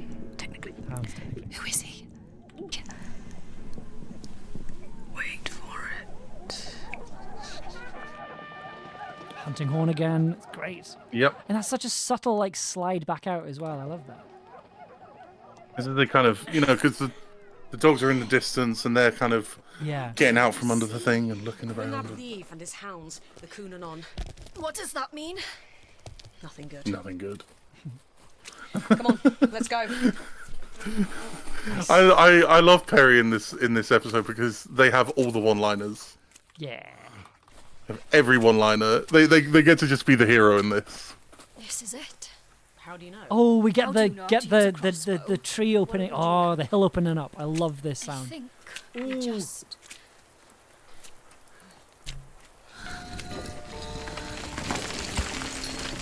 So that was the guitar just doing the harmonics. Oh, beautiful, beautiful, beautiful work. Let's take this apart a little bit. So what's So for this particular bit, I had to go to my mate Jude, and I said, Jude, do you have the sound files for St. Dunstan? Because we did so much work finding all these effing like rock sounds so that we could animate a talking statue in season 2 of Cane and Fields. And I was like, well, if I'm gonna have a big gold hole open up in the ground, then I'm gonna need some big old rock moving sounds. And so a lot of those sounds were just sourced from that scene. So these are fresh Canaan Fields. These are fresh Cane and Fields cuts. Nice. So we've got a scrape. Very Little nice. scrape of stone on Little stone. light rock slide here. Got 2 rock slides here. Yep, you gotta have 2. And that's the hum. Is that it? Yeah. Oh, that's such a.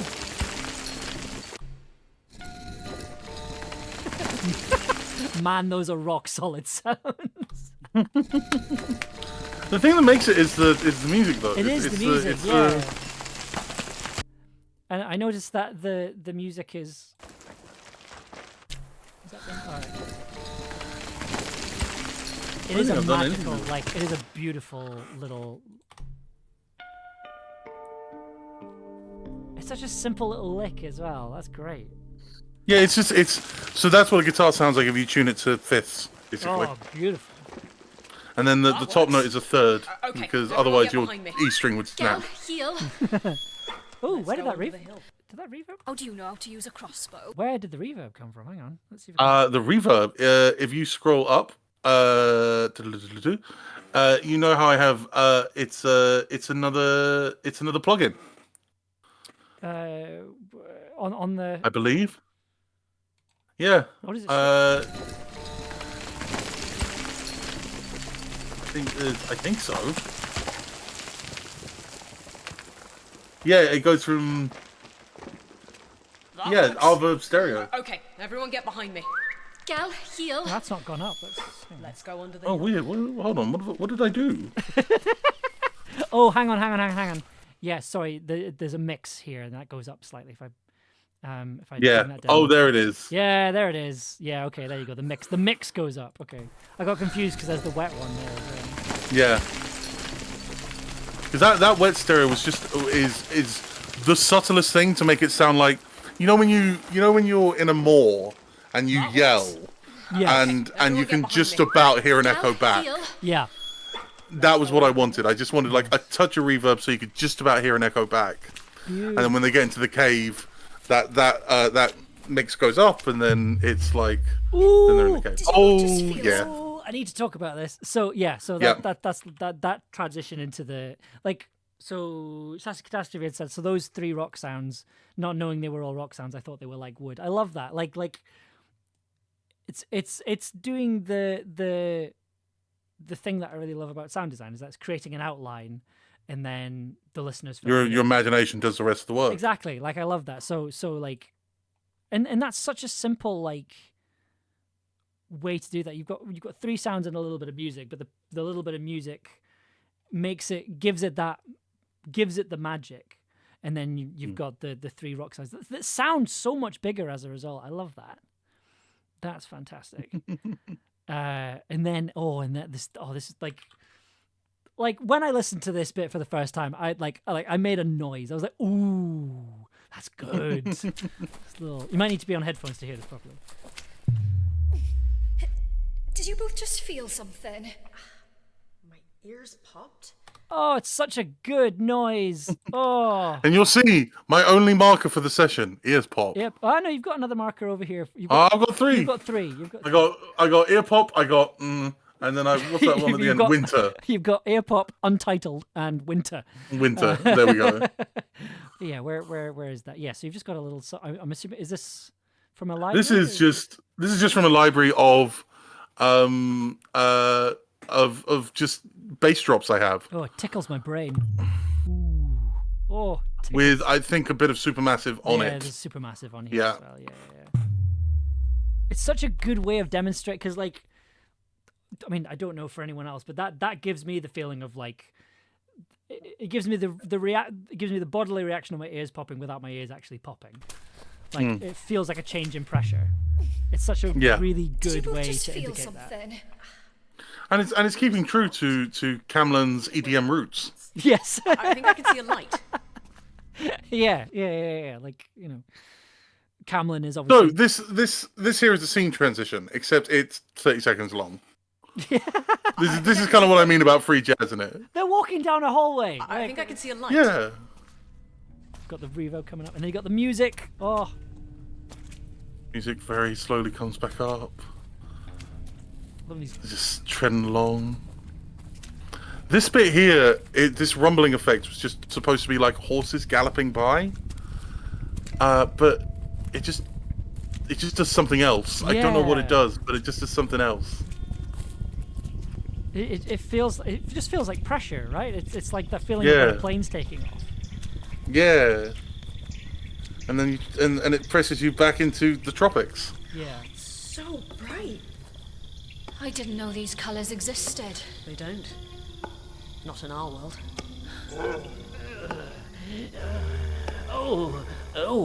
Angry girl. Goodness. People. Real people. Yeah. You are real, aren't you? What? Are you all right? How long have you been here? I also the walking stick feels very Kanan feels, just the way it sounds. That's very much just me being subjective. Colours existed. I needed to show that he was an old man and that he had an affinity with wood. I mean, everything from here on out is just me going, oh, it's Kanan Fields, and that makes me really happy because I love Kanan Fields. Colours existed. They don't. The bass drop feels like a transition without overtly being a transition, because your ears pop at different atmosphere pressures when you transition to different layers. Absolutely, and like it was such a really lovely like change. I love it. It's just good. I don't really have anything clever to say about these bits, because they just make me really happy to listen to them. So, Ollie, I'm afraid you're going to have to just explain your process. All right. I'll explain the process as we go along. All I have to say, I love this. It's so cool. My goodness. So I love Lapwing. People. Real people. You are real, aren't you? What? Are you all right? How long have you been here? No, I think it was Ella who gave me the note, which is like, you gotta. See, we kind of there's a bit where it sort of transitions to being right next to Lapwing, and this is one of my favorite bits to sort of to sort of redesign, because it just gives the whole seen like just this like slightly tense edge of like, oh, you've gotten way too close to the Fae folk right now. And the way I did it is I just rolled off the reverb for Lapwing at this point. Oh yeah, you can see it right down here. Hang on, let me just pull this track up and see if we can get the effect. Won't seem to sink into these old bones. He's all sad. Let me take a look at you. Oh, He's right in your ears. very kind. Very kind of you. Oh, what a lovely young woman you are. Oh, that's so good. So the reverb just if you just listen to Lapwing. To sink into these old bones. These old bones. These old bones. Oh, that's very kind of you. Oh, what a lovely young woman you are. Oh, it does sound because the other thing as well. The other thing to mention probably right is that Lapwing and Rhiannon and sort of all the sort of Walla you hear. Fae folk, yeah. The Fae folk. That was all recorded remotely, so it was all recorded like this. So that's why it sounds so close. It's because it was recorded like with somebody this close to a microphone. And we've spent the entire series not doing that. We've spent the entire series like doing a lot of having people, like if you've been to these streams, kind of adding those layers of obfuscation or whatever. Well, like just having a lot of distance between actors and the microphone, like never having them this close. Eat the mic, yeah. Yeah, like if you've seen the pictures of the recording sessions, there was very much like an arm's distance away from the microphone, so it meant that like you had that natural distance, and it was much more of an ensemble piece. Whereas this, it's like, nah, these fairies are like really close, like up in your biz. Yeah. Let me take a look at you. I did not notice that when I was listening. That's very, very good. See what I mean? I'm just like, that's just really cool. And then Lapwing himself, I'm trying to think of what the next cool bit is. There's a bit where yeah, it's the transformation, right? Turns into a tree. Yeah. She's a Which is seamstress. a couple of things. And you're not a lost old man, are you? So I think if you scroll, you'll have to scroll down for this one because Okay. it's a couple of things. It's actually like this one's 4 different effects, but all of them are mad. So this one here Has like a little whoop. So I used that in episode 1. Oh, nice. Completely into for the Torque Troith scene. There's definitely a bit where you hear this noise, and then you hear. Hang on. Can you find it? Yeah. Oh, yeah. I can. Because again, this is why you have everything in one file. Nice.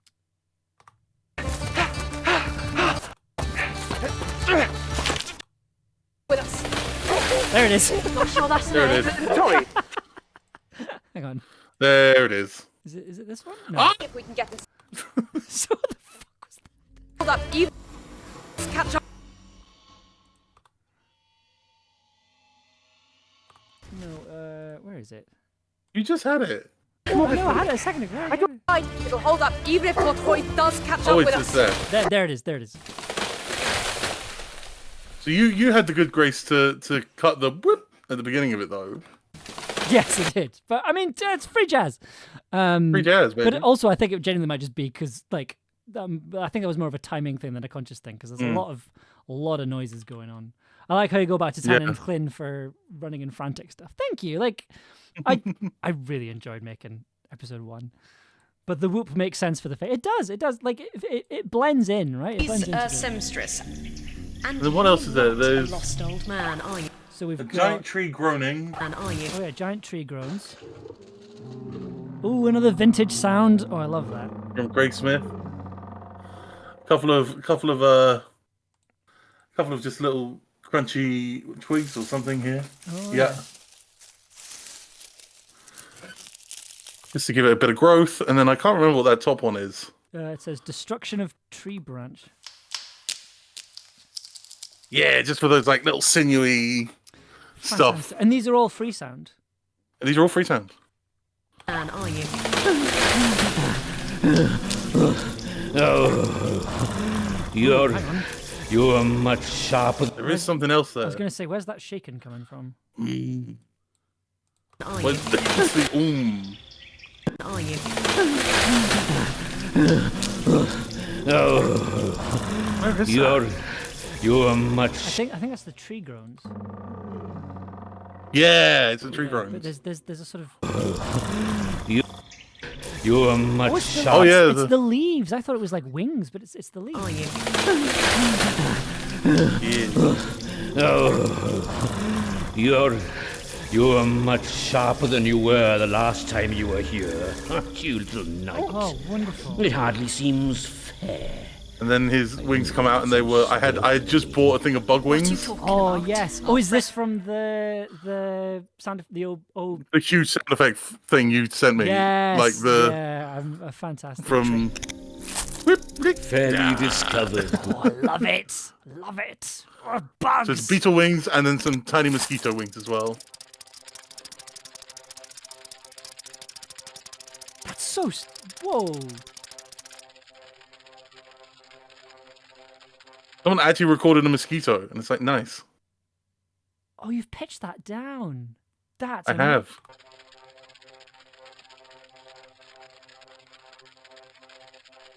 Oh, Ollie. Mm-hmm. That's amazing. Thank you. Oh. So I think that's everything for Lapwing. Fairly discovered. Good night.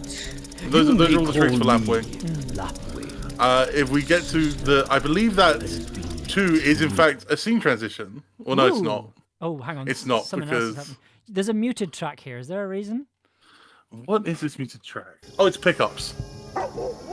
So it's just where I put pickups when I was like needing to choose between them and such. Right, okay, I believe this is our scene You've transition. forgotten much Yep. since Camlann. Like, go on, off we go. We got places to be. Those sounds make me just shudder. Yeah, there's something. They're too close. Is the problem, right? You've come for the witch, our cousin, I assume. No, he's playing games with Queen Rhiannon. Hurry up. And I can't in the true imagine tradition you'll of want to Canaan be Fields, late. I'm aware that a lot of like big heavy lore stuff is dropped in this scene. And you can barely hear it over the sound effects. So, you know, just as per usual with any Canaan Fields design. If you read the reviews on iTunes of Camlann, I think a lot of critics of the show would say that that's very much what happens in the show anyway. So you're fine. So here is There is the chaos. There is the hunting horn again. Yep. Is that the same? No, this is a battle horn. Different It- hunting It horn. sounds Yeah. like a sexy guitar. Sorry, a sexy It kind of saxophone. does. There's something about that slide up that's very suggestive. Yeah. So the sort of the brief for this scene was Sorry. Royal Ascot meets a football match, and so the way I sort of designed that was that in the foreground. So when they're sort of cutting through the crowd, Yes. the foreground of what you hear is all very sort of oh yes, charming, haha, lovely, Yes. dovely, la di da, with all these sort of Waller effects that we have here, and then everything that's sort of, but the background of it is just like a football match. I found like some football ambience and sort of slapped it up. There's Slapped it on there. Interesting sounds here. Let's kind of. Well, Hurry up.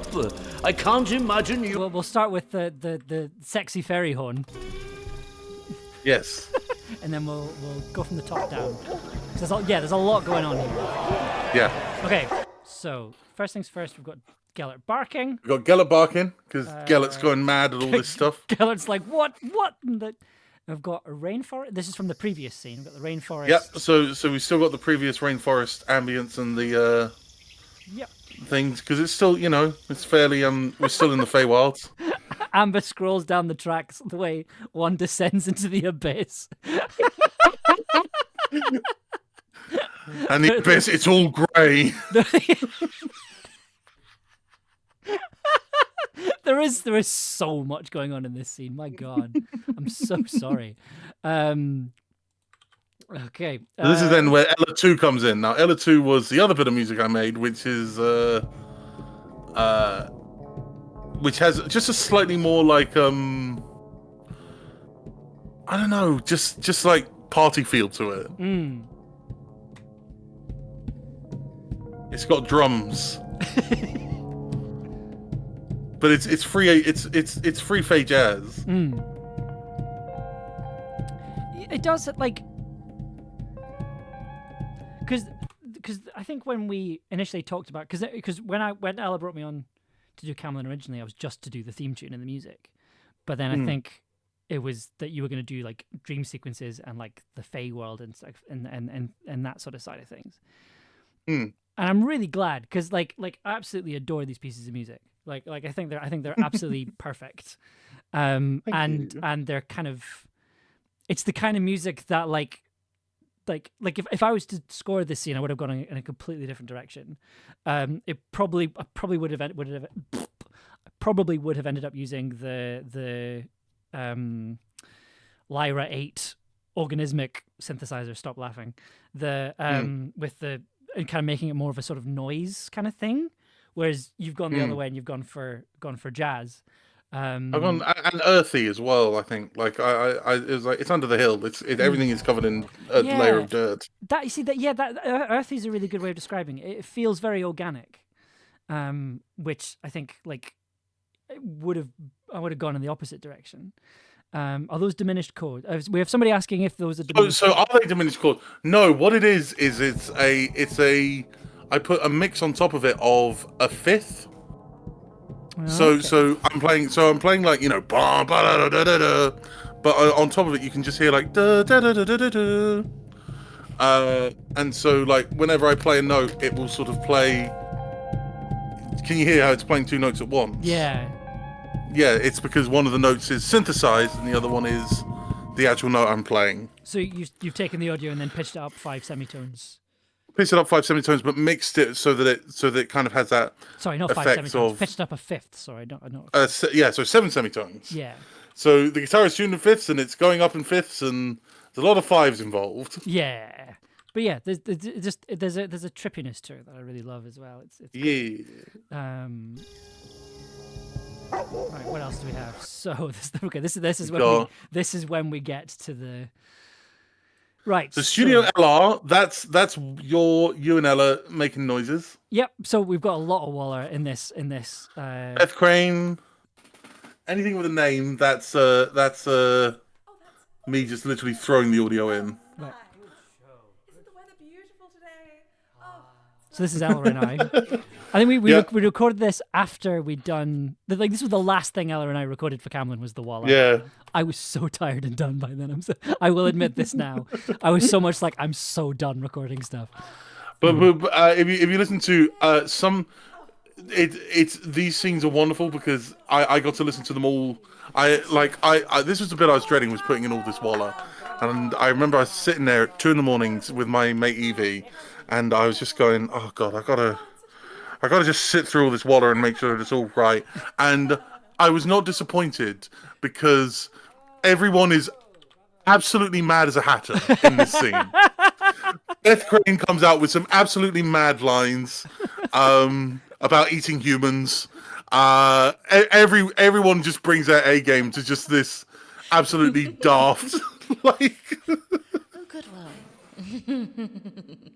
This is Beth. Oh, Look at it. yeah, Beth has the best evil laughs in the game. Darling, I haven't seen you in so long.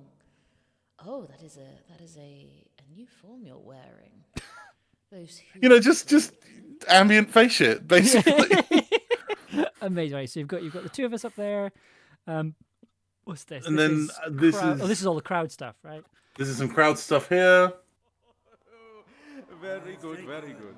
Oh no, hang on, we've still got a couple of ones. So this is a crowd. Yep. Again from Free Sound. Yep. Wait, what the? Hang on a second.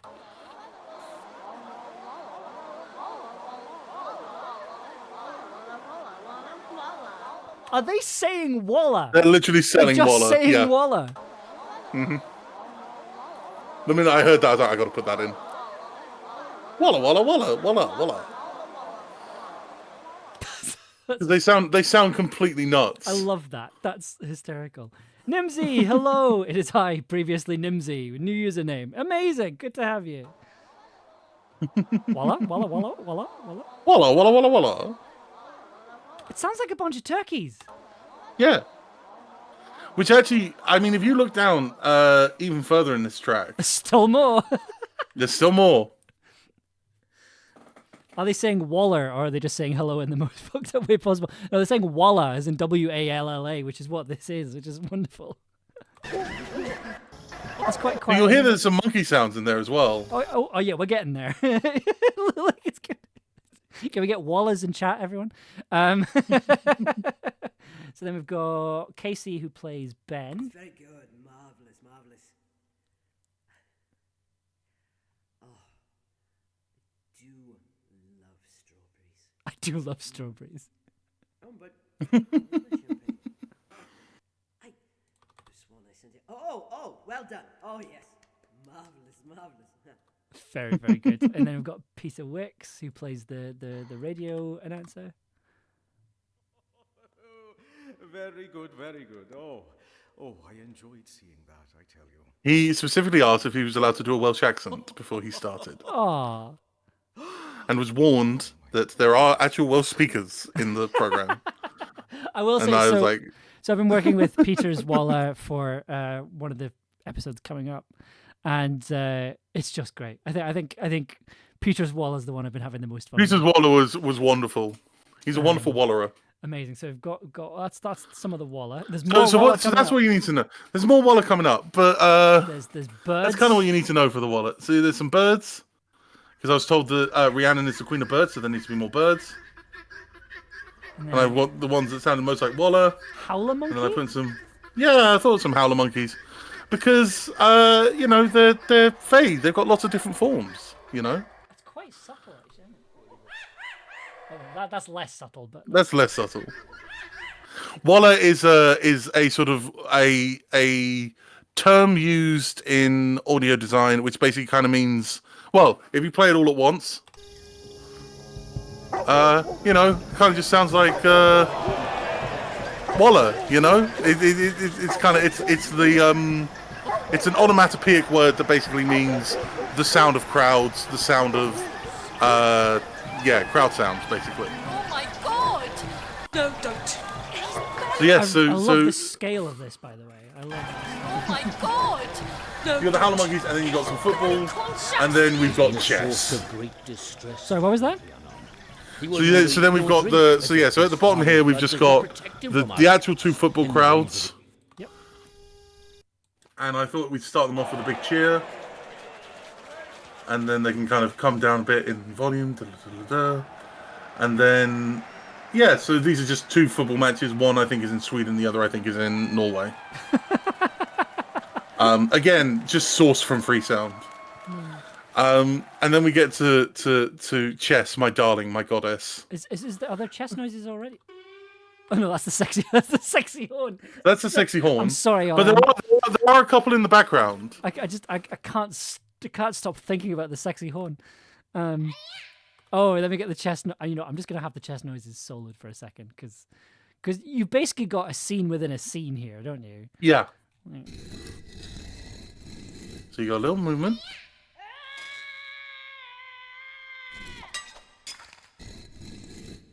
And then they move a piece.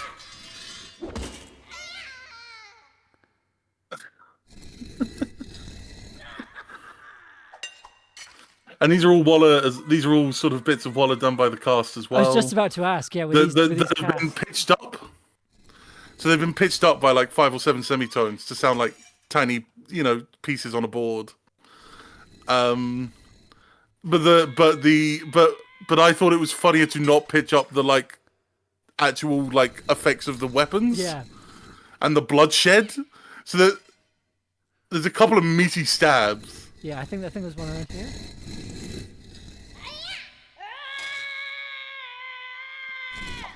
That's Beth Crane for sure.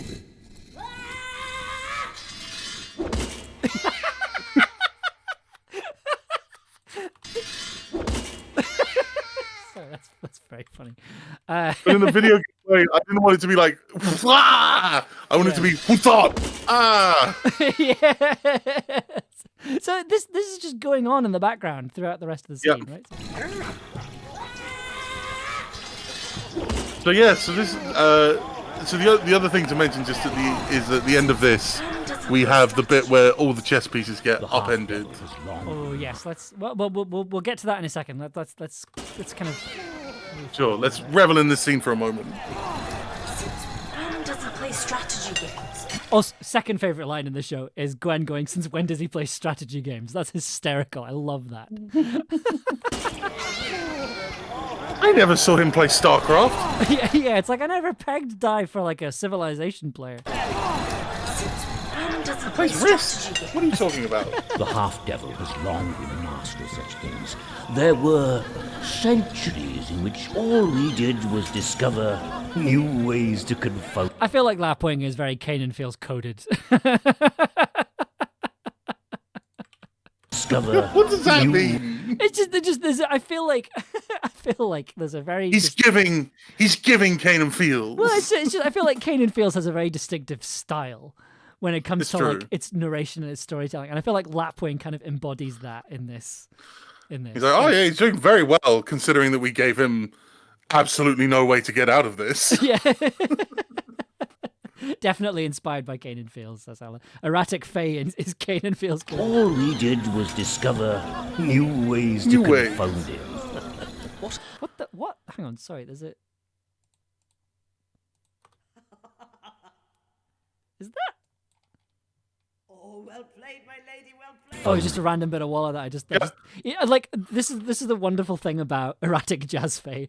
I love about working with Walla is just very occasionally like one bit will stick out, and it'll just be it's just very good. Gwen doesn't play strategy games. The half-devil has long been a master of such things. There were centuries in which all we did was discover new ways to confound him. It's just good. It's just good. That's all I have to say about it. It's just good. Oh, thank you. What are the rules? When they started playing, exactly what rules were set out? It was not necessary to explain how to play a familiar game to an old friend.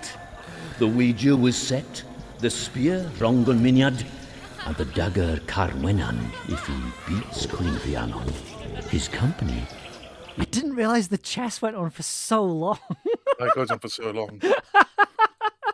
It does actually start going back on itself. If he does not. I designed like 2 minutes of it, and I was like, well, fuck, I designed 2 minutes of it. I'm going to rest on my laurels. Because the first take, it was just a free-for-all. Yeah. And Ella's note back was, no, this is chess. This is free chess. This is chess. Like, it is moves take place and like thoughts happen and diddle. You know, you can't just have it be a free for all. And I was like, all right, okay, let me go back and make this a bit more subtle. This is an Age of Empires, Ollie. It is an Age of Empires. This is an RTS. This is chess. Right. Great. So we have another one of those sort of fade outs of everything kind of going a bit quieter. Oh yes. Ooh, a lot we more fade in subtle with this die. time. A lot more subtle. Yeah. This time. Let me see. Watch the effect happening.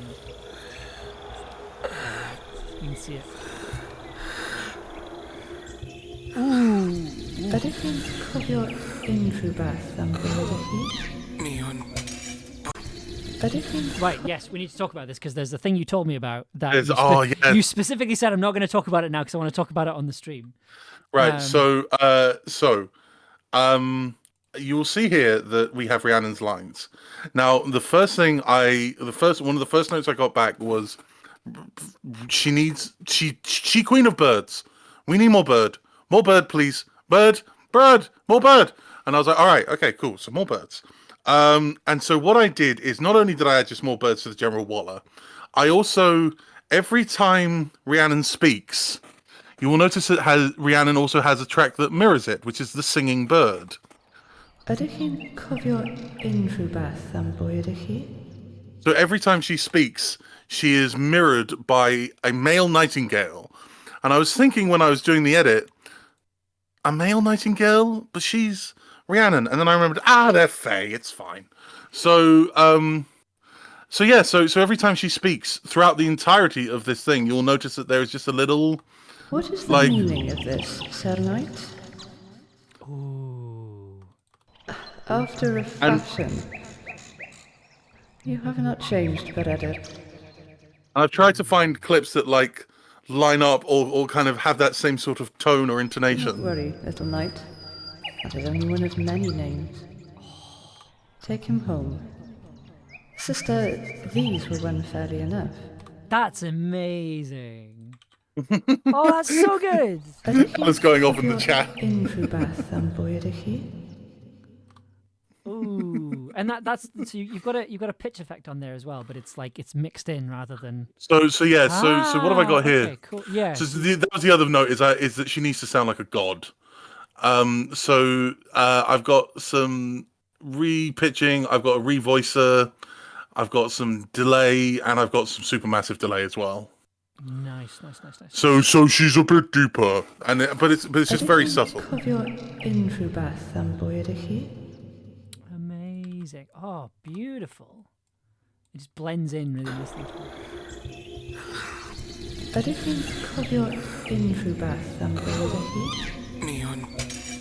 There's another Canaan Field sound effect coming up in a moment as well. Ooh, okay. Ooh, which is, what was that? That was just a magical effect I had in a box somewhere. Where's that? I think. Here? Oh no, it's here.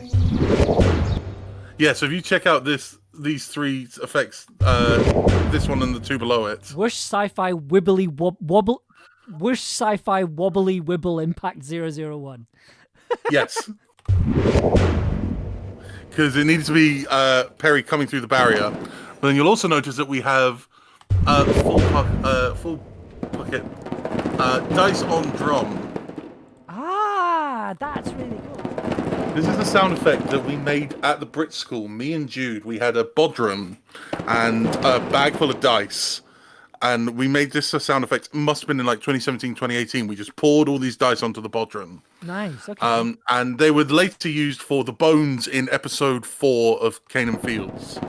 When Cain is stirring the bones, that's one of the things he's stirring is this thing of dice. And this was the effect that we wanted. And this was like the best effect I could find for like pouring all the dice on the floor. Right. All the pieces. Okay. And so if you go to the chess bit now, during this moment. Yes, there's an awful lot going on all of a sudden in the chessboard. And I believe one of them is the Wilhelm. But I couldn't tell you which one. Who's that at the end? That is Peter Wicks. It's so melodic. Yeah. Okay, let's see if we can find the Wilhelm. Is it like a pitched up Wilhelm? It is a pitched up Wilhelm. Okay, hang on. Let me see. Let me. Oh, God, there's so many tracks, Ollie. There's 20 pieces on the chessboard. What do you want from me? So many pieces. Right. Where am I looking for? Peter. Sword fight, kill, hit, final. Ah, it's right at the top. Okay. No, the Wilhelm is Ollie has given Amber a Sonic. Where's Wally? There it is. There's the Wilhelm.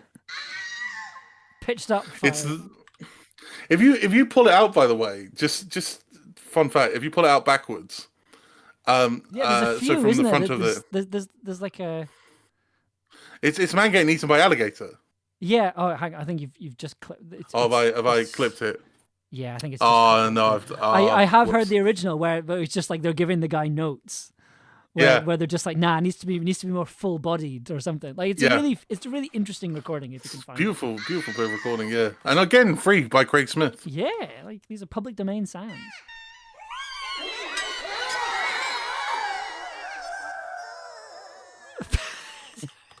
Piece of Wicks, man. And she goes, I've defeated the Great Poet. there's a gasps and. Did you reuse thing that? gets broken. I think you reused that. Tree I used it. No, it was a different tree effect, but it might be. Ah, yeah. Okay, fair. I have defeated the Gueth.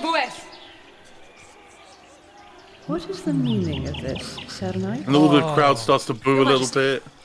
Meaning of this, Sir Knight? Your Majesty. No. I do have to say you've masterfully leveled this. Thank you. Like it never feels jarring. You don't it's that wonderful thing where you don't notice the mixing.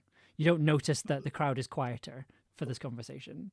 And even this is one of the joys of Reaper is that Reaper has this if you put everything on one level. This is why there's so I've got loads of tracks, but I'm effectively controlling them all from these little SFX headers. Yes. So I can bring all of the level down. Yeah. Rather than have to mask, So I get them all where I want them initially, and then I can sort of control the whole crowd getting louder and quieter, basically. Yeah, let's see if I can. Is this the crowd down here? This is SFX. Yeah. Yeah. Yeah. So. Is that the crowd? No, that's the jungle. Well, the whole thing is a crowd. So many tracks. It might be called Walla. Oh, Walla. Actually. Yeah. Yeah, you can sort of see it here. Oh no, that's the EQ. Show. Yeah, and then you can see the volume envelope here. Done it at various times, yeah. And you don't even hear that.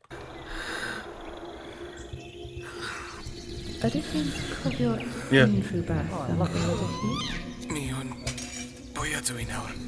Right, so where? Sorry, hang on. Defeated the Goeth Boeth. Where have you gone? We're right here. Here we are. Do not worry, little knight. Hike it back up to the top. It's like opening an Argos catalogue. After the fashion. I used to read the Argos catalogue religiously before the internet. Your Majesty. Ollie, why are you so long in the bog? I'm sorry, I was looking at the video game. Oh, this sound here. So not only is everyone doing it, but also it's me 3 times just going hiss. Oh, is it? Well, there's Ella here doing a hiss sound, I think, apparently. It's Peter, I think? So yeah, there's Peter doing a hiss, and then I did a hiss as well, and there was a wonderful bit where do not worry, Morgan realizes she's just said die, and she just kind of goes, and I kept that in. That bit there. Oh, yeah. It's just a great little vocal croak. And Gellert does some beautiful acting. Oh, I love the little silence there. Do not worry, little knight.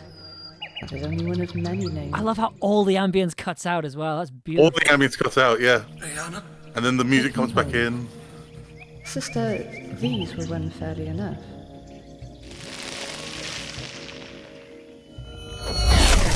Ooh, magic. Magic. Are these all by any chance from the sound effect pack that they are from? I recognize. They're either that, or they're from fantasy. Yeah. I think there was a fantasy one that came out a couple years ago. It's like a magic one. That had a sale, yeah.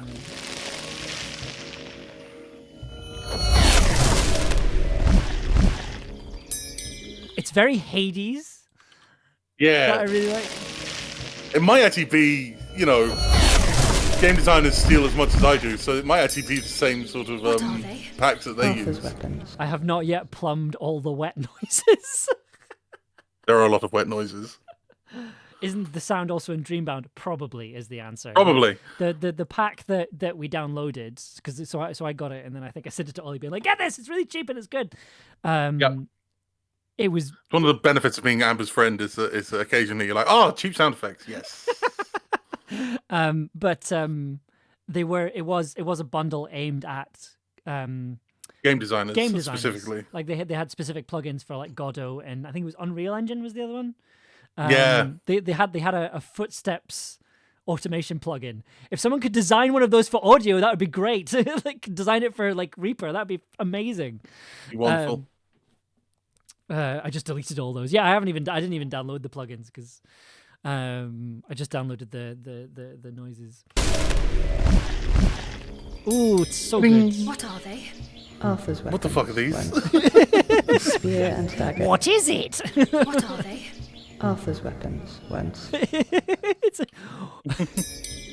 What are they? What are they?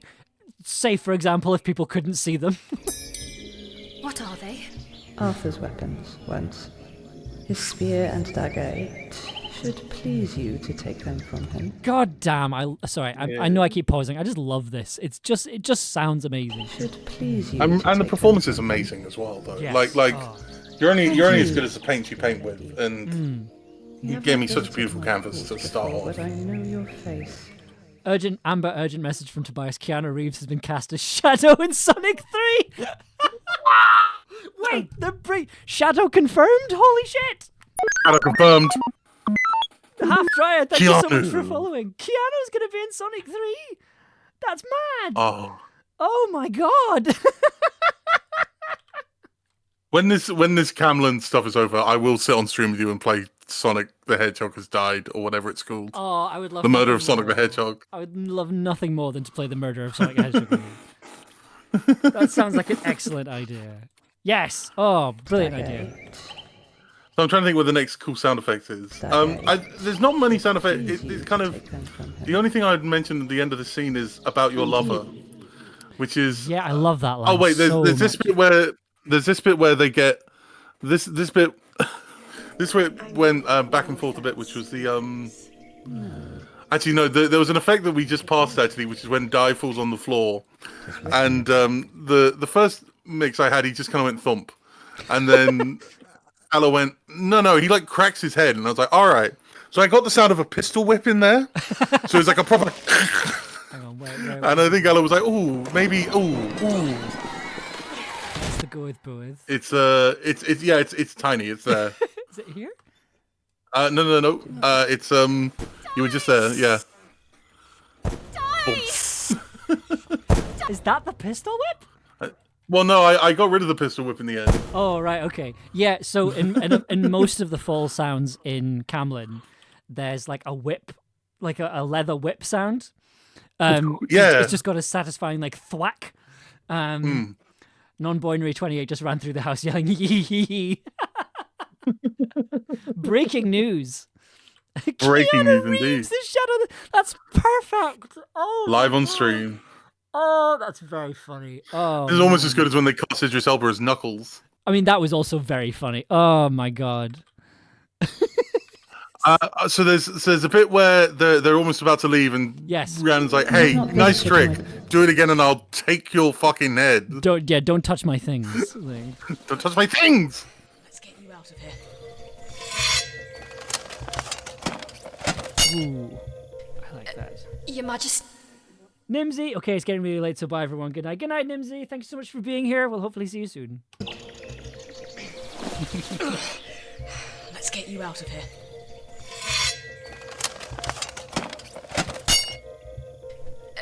Your Majesty? Do not break my things again, Paladin. You have my word, Queen Rhiannon.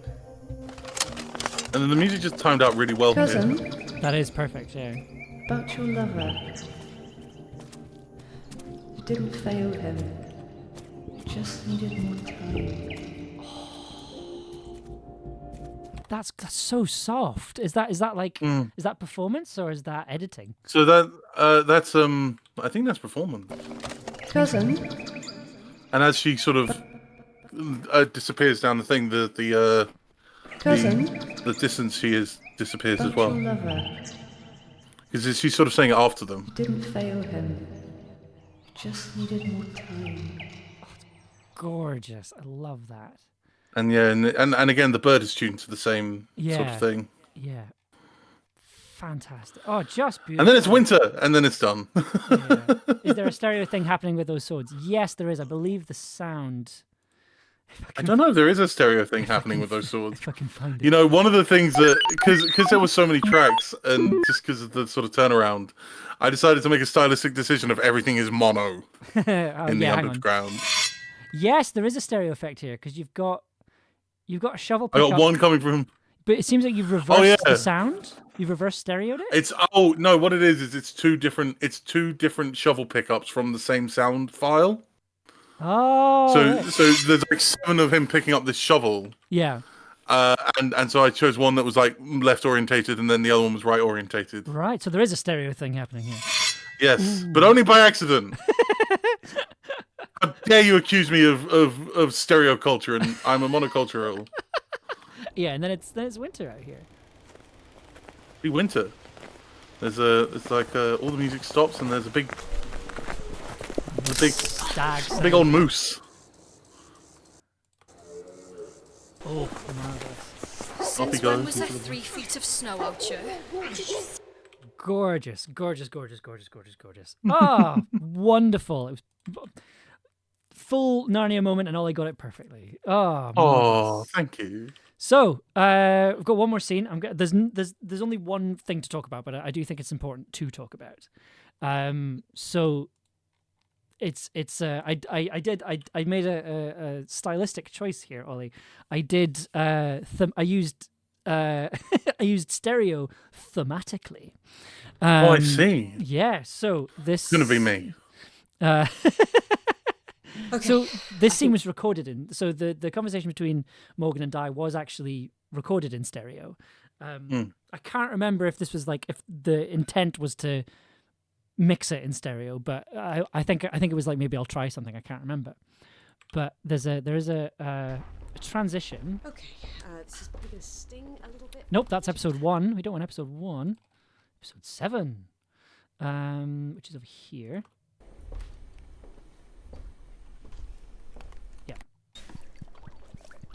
What's the prognosis? I do want to quickly draw attention to the fact that in this scene you can hear Gel's tail. Yeah.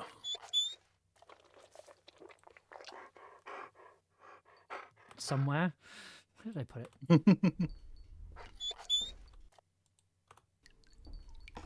Where the hell did I put it? Was it Where's here? your tail?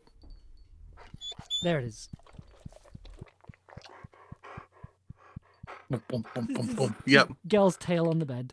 That was in the script, and I was like, that's going to be a nice little detail to put in there. So, Gwen leaves, and then you'll hear this if you're on headphones. I should be furious with you, you know. And I am angry. But mostly I'm just glad you're okay. So you'll notice it when Di rolls over. Please stop doing this to me, Q. I don't think I can do it again. Morgan? You're awake. Oh, I feel like I got hit by a truck. According to Gwen, you should be dead. Twice. But somehow, magically, you were just fine.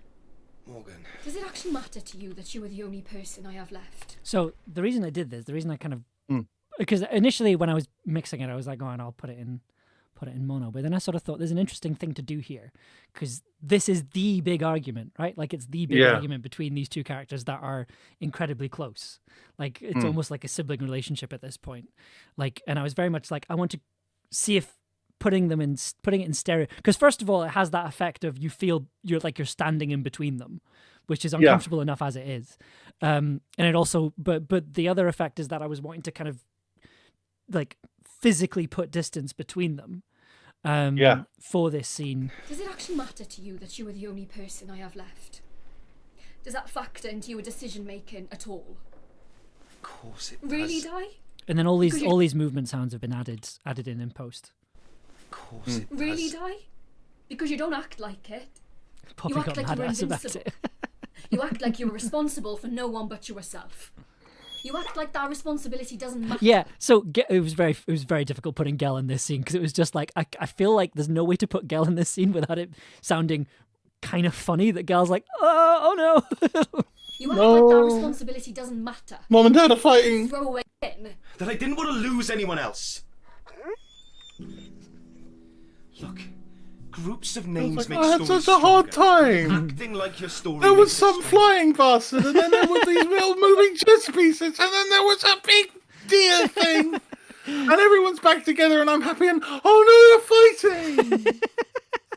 So I do want to very quickly talk about the end piece of music. So the end piece of music, it's the theme that you've been hearing whenever people have been talking, whenever, in particular with Gwen, whenever Gawain has been talking about Arthur, or when Perry was talking to Kay, you heard this very particular piece of music. I made a new arrangement We get of it to talk for about this it. episode, but the end bit here, when for the Merlin conversation, I thought it might be the song that binds the nights a little bit.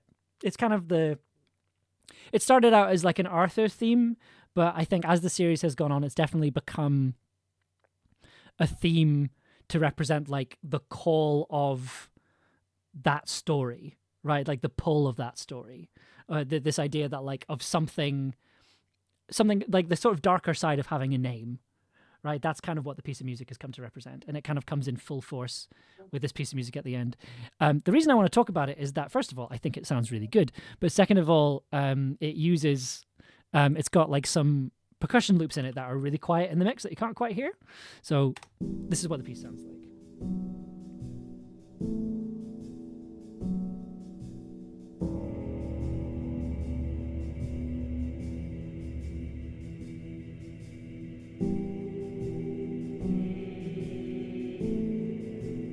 Oh, it's so good. Big. It's me doing the Laura Palmer theme from Twin Peaks.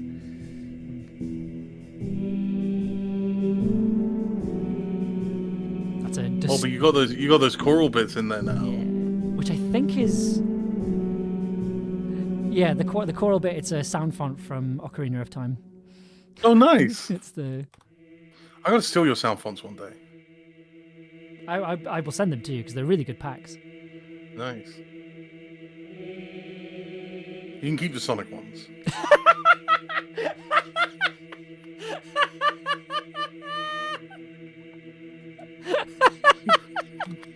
Not to blow up your spot live on the stream. I do actually have. Hang on. Tell a lie. If you have the guitar effect, I'll take it. I've got it in a plugin. Oh. I've got a plugin called FM Drive that has like the guitar effect on it. The guitar preset is real good. Rolling around at the speed of sound. Oh, sorry. I mean, like sort of the FM guitar sound. Sorry, I should say. This is beautiful. Thank you. So this you've got a. I love this lead sound. It's the Is this on your grandmother? Yes, it's my Moog grandmother running through the Lyra 8 organismic synthesizer. Stop laughing. Oh, you did get that in the end, the Lyra 8. I did. Yeah. It's basically I've got the grandmother's running into it, and it's being used as a I'm using the distortion effect on it, and it just it sounds good because also the grandmother's got a spring reverb, so the spring reverb is on, and that's being distorted. So that's why you've got that really distorted like sound in between notes. And then big drum. Big drum. Oh. Boom. Boom, yeah.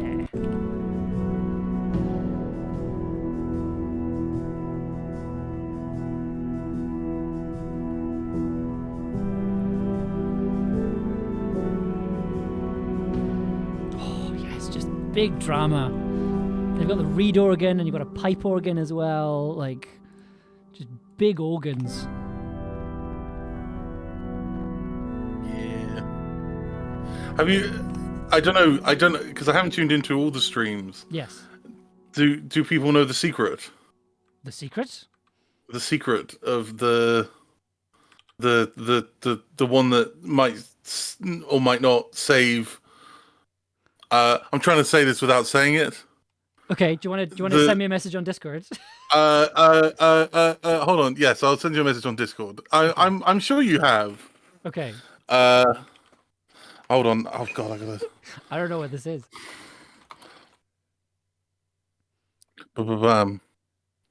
Oh, I've talked about that. Have you? Yeah. Oh yeah, you have. I've talked about it. When you revealed that to me, my mind got exploded. So, yeah, I'll explain it again because it is kind of funny. So, the King Arthur music. So this is my keyboard. So, I was like, right, I need a theme for King Arthur, what are the first? So I took the first 3 notes of "God Save the King."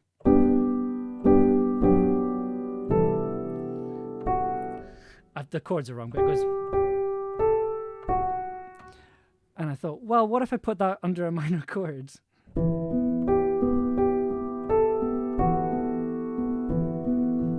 Or even on a lower octave.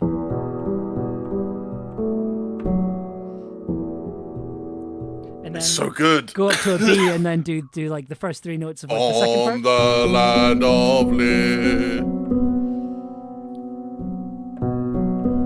And then go from a minor chord to a major chord. And then for the sort of in-between bits, do the whole Laura Palmer thing.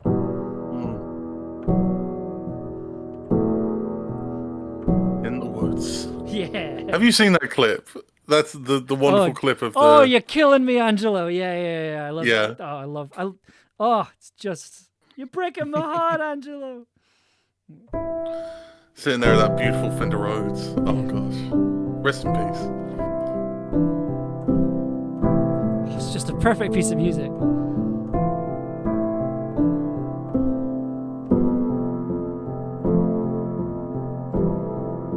What a way.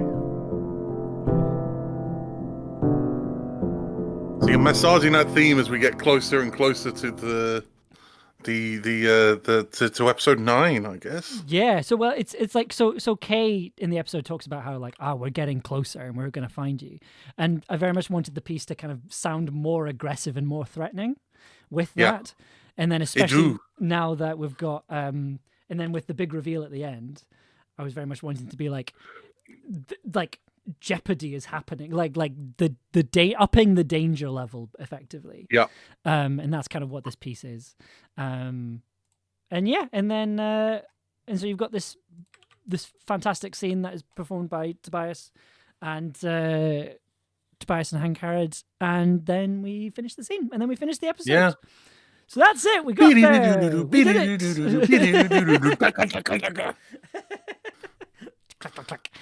Oh my goodness! Right, we did it. We finally did it, and we're only running over by about half an hour. So that's and I feel like we covered anything. Was there anything that you wanted to cover or talk about that we missed?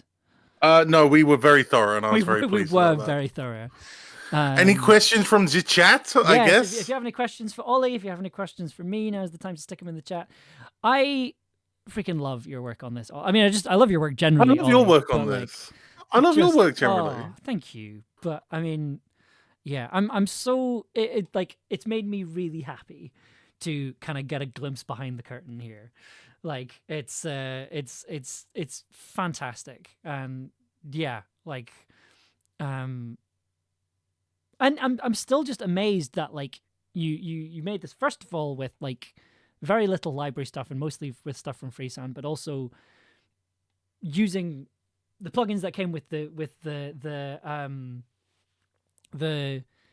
software and a free reverb. Like that's incredible. Like you should be incredibly proud of that. That's fantastic. To respond to the no notes chat, Ella, there is no need to apologize. It was a pleasure working with you, especially when Amber went away to New York. It was I found all of your feedback constructive and fascinating. Like in a way, because I think I was actually chatting with Amber about this. Ella is a hell of a director and has a hell of an ear, and there are times when, as a sound designer, you want to cut corners, and there was no place to cut corners. Everything is so beautifully, meticulously thought out in the sound and what you want to kind of hear from the show. And I think that's what puts it above a lot of the work that we're hearing at the moment. And so yeah, thank you for getting me to up my standards. I feel like a better sound designer having completed this project. Oh, marvelous. I'm glad to hear that.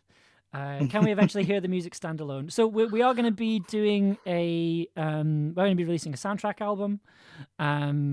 after the series is finished, because we're still writing the soundtrack because the episodes are still being put together.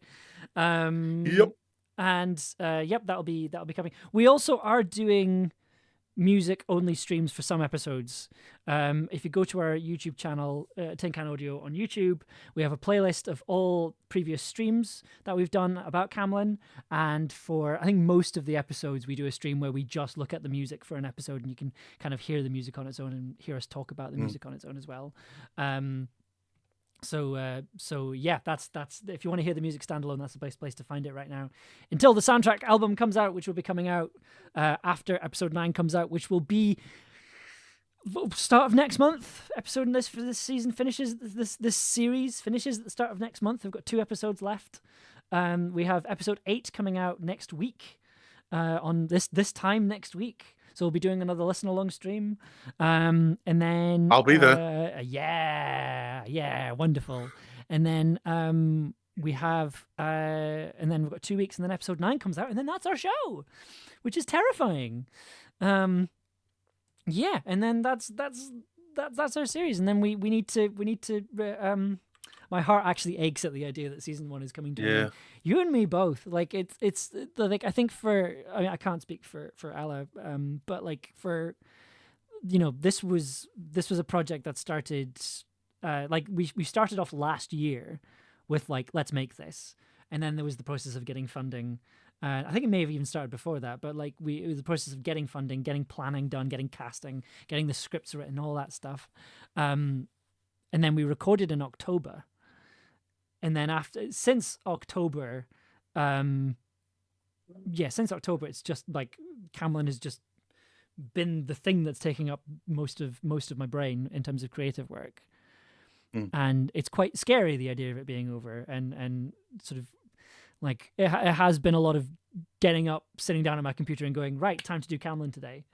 And on the one hand, like it's nice that it's coming to an end because it means I can take a break for a start, but then also start thinking about other projects, and kind of reflect on lessons learned from this series. But then also at the same time, it's kind of sad to be like, oh well, like that's a closed. It's like the end of a book, It's like, oh well, now I don't have, I can't read it anymore. If you can't answer this, you don't feel like you must. But can you speak to the likelihood of Camlann being funded to make season 2? It depends. I mean, so the season 1 we got funding from Creative Scotland, and we managed to get some money from the Inevitable Foundation, which has been really great. Creative Scotland, I think, are kind of having a bit of a sort of image crisis right now. They had their funding cut, and then they managed to get their cut back, but then there was some controversy around a project that they funded, and as a result of that, it means, and then I Write, which is the kind of Glasgow book festival, that failed to get its funding, which is a big deal, but it did get its funding because the First Minister stepped in and said, we'll guarantee that this gets the funding.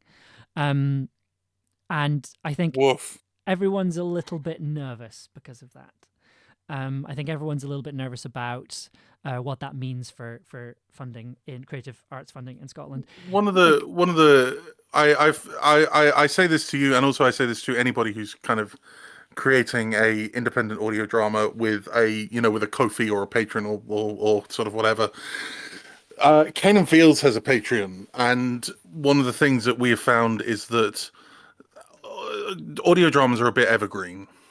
So you it may take like a couple of years of just sort of donations coming in now and again, but you will eventually get enough cash to maybe do a second season, maybe. Yeah, I will say, but like, it's it's fund the arts you like, people. It feeds us and helps us and lets us do more cool art. I will say, just for optimism, to kind of end it on a slightly more optimistic note, Ross and I have a really good relationship with Creative Scotland. We've been getting funding from them for audio drama projects since season 1 of Folklore, all the way back in like 2018. They have continuously given us funding, and the advantage that we have is that in the grand scheme of things, we're not really asking for very much. Like, we're asking the kind of lower end of funding. I think the plan is, Ross will probably contradict me on this, but is to do like a breakdown of our funding. So it means that like we can kind of be transparent about this is how much we got, this is what we spent it on, this is how we got it, this is what we did, and kind of encouraging people, because like this was an expensive process, but in terms of like in terms of the amount of money compared to like other creative mediums, you can get a lot with a lot less. And I think Ross and I have been talking, and we think that we have a good relationship with Creative Scotland, and we're reasonably optimistic about Creative Scotland. We have two funding applications. We've got a funding application going in for the Tower Part 4 in the next couple of months, and we have a funding, and then there's another application for another project that Ross and I are going to be working on, and we're kind of not.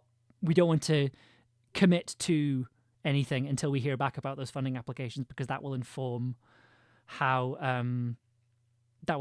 successful we think we'll be. So we're reasonably optimistic. It's more a case of waiting it out for the next wee while. But in the meantime, you can support Camlann on Patreon. You can support Camlann on Ko-fi. You can support Camlann by subscribing to this channel. If you have Amazon Prime, you can subscribe with Prime, and it means you don't pay anything, and we get some of those delicious Bezo bucks. Is there a platform that have a heavier weight to the reviews? Apple Podcast is kind of the big one. Podchaser is another good one. So we have an aggregate review service that does Apple Podcasts and Podchaser. So those two are the best for us in terms of putting on funding applications and stuff as well. 6 stars on Spotify is really good as well. That always really helps. And yeah, just wherever you get your podcasts, even like posting about it on Twitter, posting about it on Tumblr, like just telling people about it, and it just means that the more data we can supply, the better, really.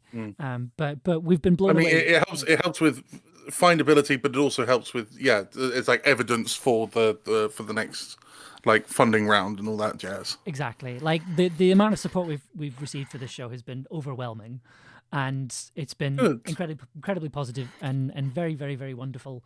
And bewhelmed. Yes. Yes. It's been wonderful. We're my hope was my sort of goal was like, I reckon we can get 50,000 downloads by the end of the series. We're over 50,000 already. Like amazing. We crossed 50,000, I think, just before episode 7. So already incredible, blown past my expectations for this show. You're already over that, right? Yeah, I think we're kind of closer to about 60 at this point, which is incredible.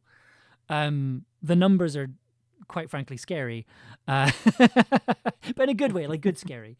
But yeah, it's been wonderful, and one day to have a show with 50k downloads. I mean, like, you know, this is the first time I've managed to get 50k for one season.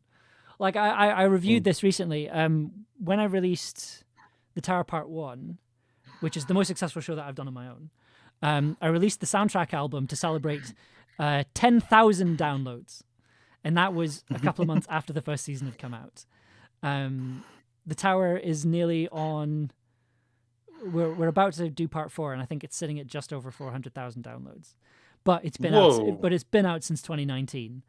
I think we had a celebration when Kane and Fields hit 100,000, but that was we were 2 seasons in and 3 years down the line, or something like this at that point. Yeah, like it takes time. And it's an evergreen thing. Exactly. Like the Tower was the third thing I made, and that was the kind of one that became the flagship very quickly, became the calling card, and now we've got Camlann, which is doing the thing that it's supposed to do, which is bigger than the other one. You were so baffled in the celebratory episode you released to your feed. Yes. Yes, baffled is the word. But anyway, right. We are very, very over time. Ollie, where can people find you? What shows should you can listen to? Oh gosh, you can find me. So you can go to my Linktree, older model. It's funny because my name's Oliver Morris, but it's older modal, but like modal like jazz, but model like it's an older model. Shut up, Ollie. Anyway, you can listen to Cane and Fields. You can listen to The Lightning Bottler, which is a experimental poetry podcast. You can listen to Bench Times. You can listen to Curtis and Morris Quick Talking Fun Time Adventures if Also you want to get amazing. really parasocial with me. I'm on Bandcamp, Patreon, Ko-Fi. There's a tip jar somewhere. I'm on Twitter. Apparently, I have a website. And look out in the future for 3 detectives in a trench coat. Oh no, we're talking about. All right, okay.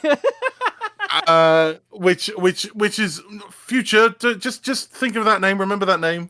And also Any Major Dude, the Steely Dan podcast I'm making with Jeff Andreessen at the moment, which will come out at some point. Where we review all the Steely Dan albums. That's amazing. Incredible. And side projects. Oh, marvelous! Thank you very much. So, we'll be back on Wednesday. I don't quite know what we're gonna be doing on Wednesday. I'll figure that out. If you tune into The Lightning Bottler, there's one about cats coming out with Lou, who's been in the chat. It's really good. Lou plays the main cat. It's really good. It's really, really good. I was listening to it the other day. It was beautiful. And there's another one in the pipeline with Ross. Yes, that's true. Me and Ross McFarlane of Camlann. Yeah, just lots of really, really cool stuff. Oh, this is. Can I plug one more thing? Yeah, of course. Plug away, and then you have Tales of the Cog is going to come out sometime this year, which has everyone you love, including Lou, including Amber, including. I sniped another one of your axes. I got Robin. Really? to voice one of the parts. Excellent. So if you're wondering who it is who keeps sniping people from Camlann to work on things, Ella, you put together a really wonderful cast and crew, and I am exploiting them every opportunity I get for money. I give them money, but yeah, it's like we want them to get paid work. We don't. Yeah, we're like. I say exploiting. There's a supply and demand going on. You know, like as much as like I'm aware market economics. I'm aware of the accusations that I locked Paul in a cupboard, but like that's not true. He could get out at any time. Yeah, okay. Anyway, right. We'll be back on Wednesday. It just wasn't a handle. Okay. How do I normally end these? Thank you so much for being here. I hope you enjoy the rest of your Monday. I hope you enjoy the rest of your week.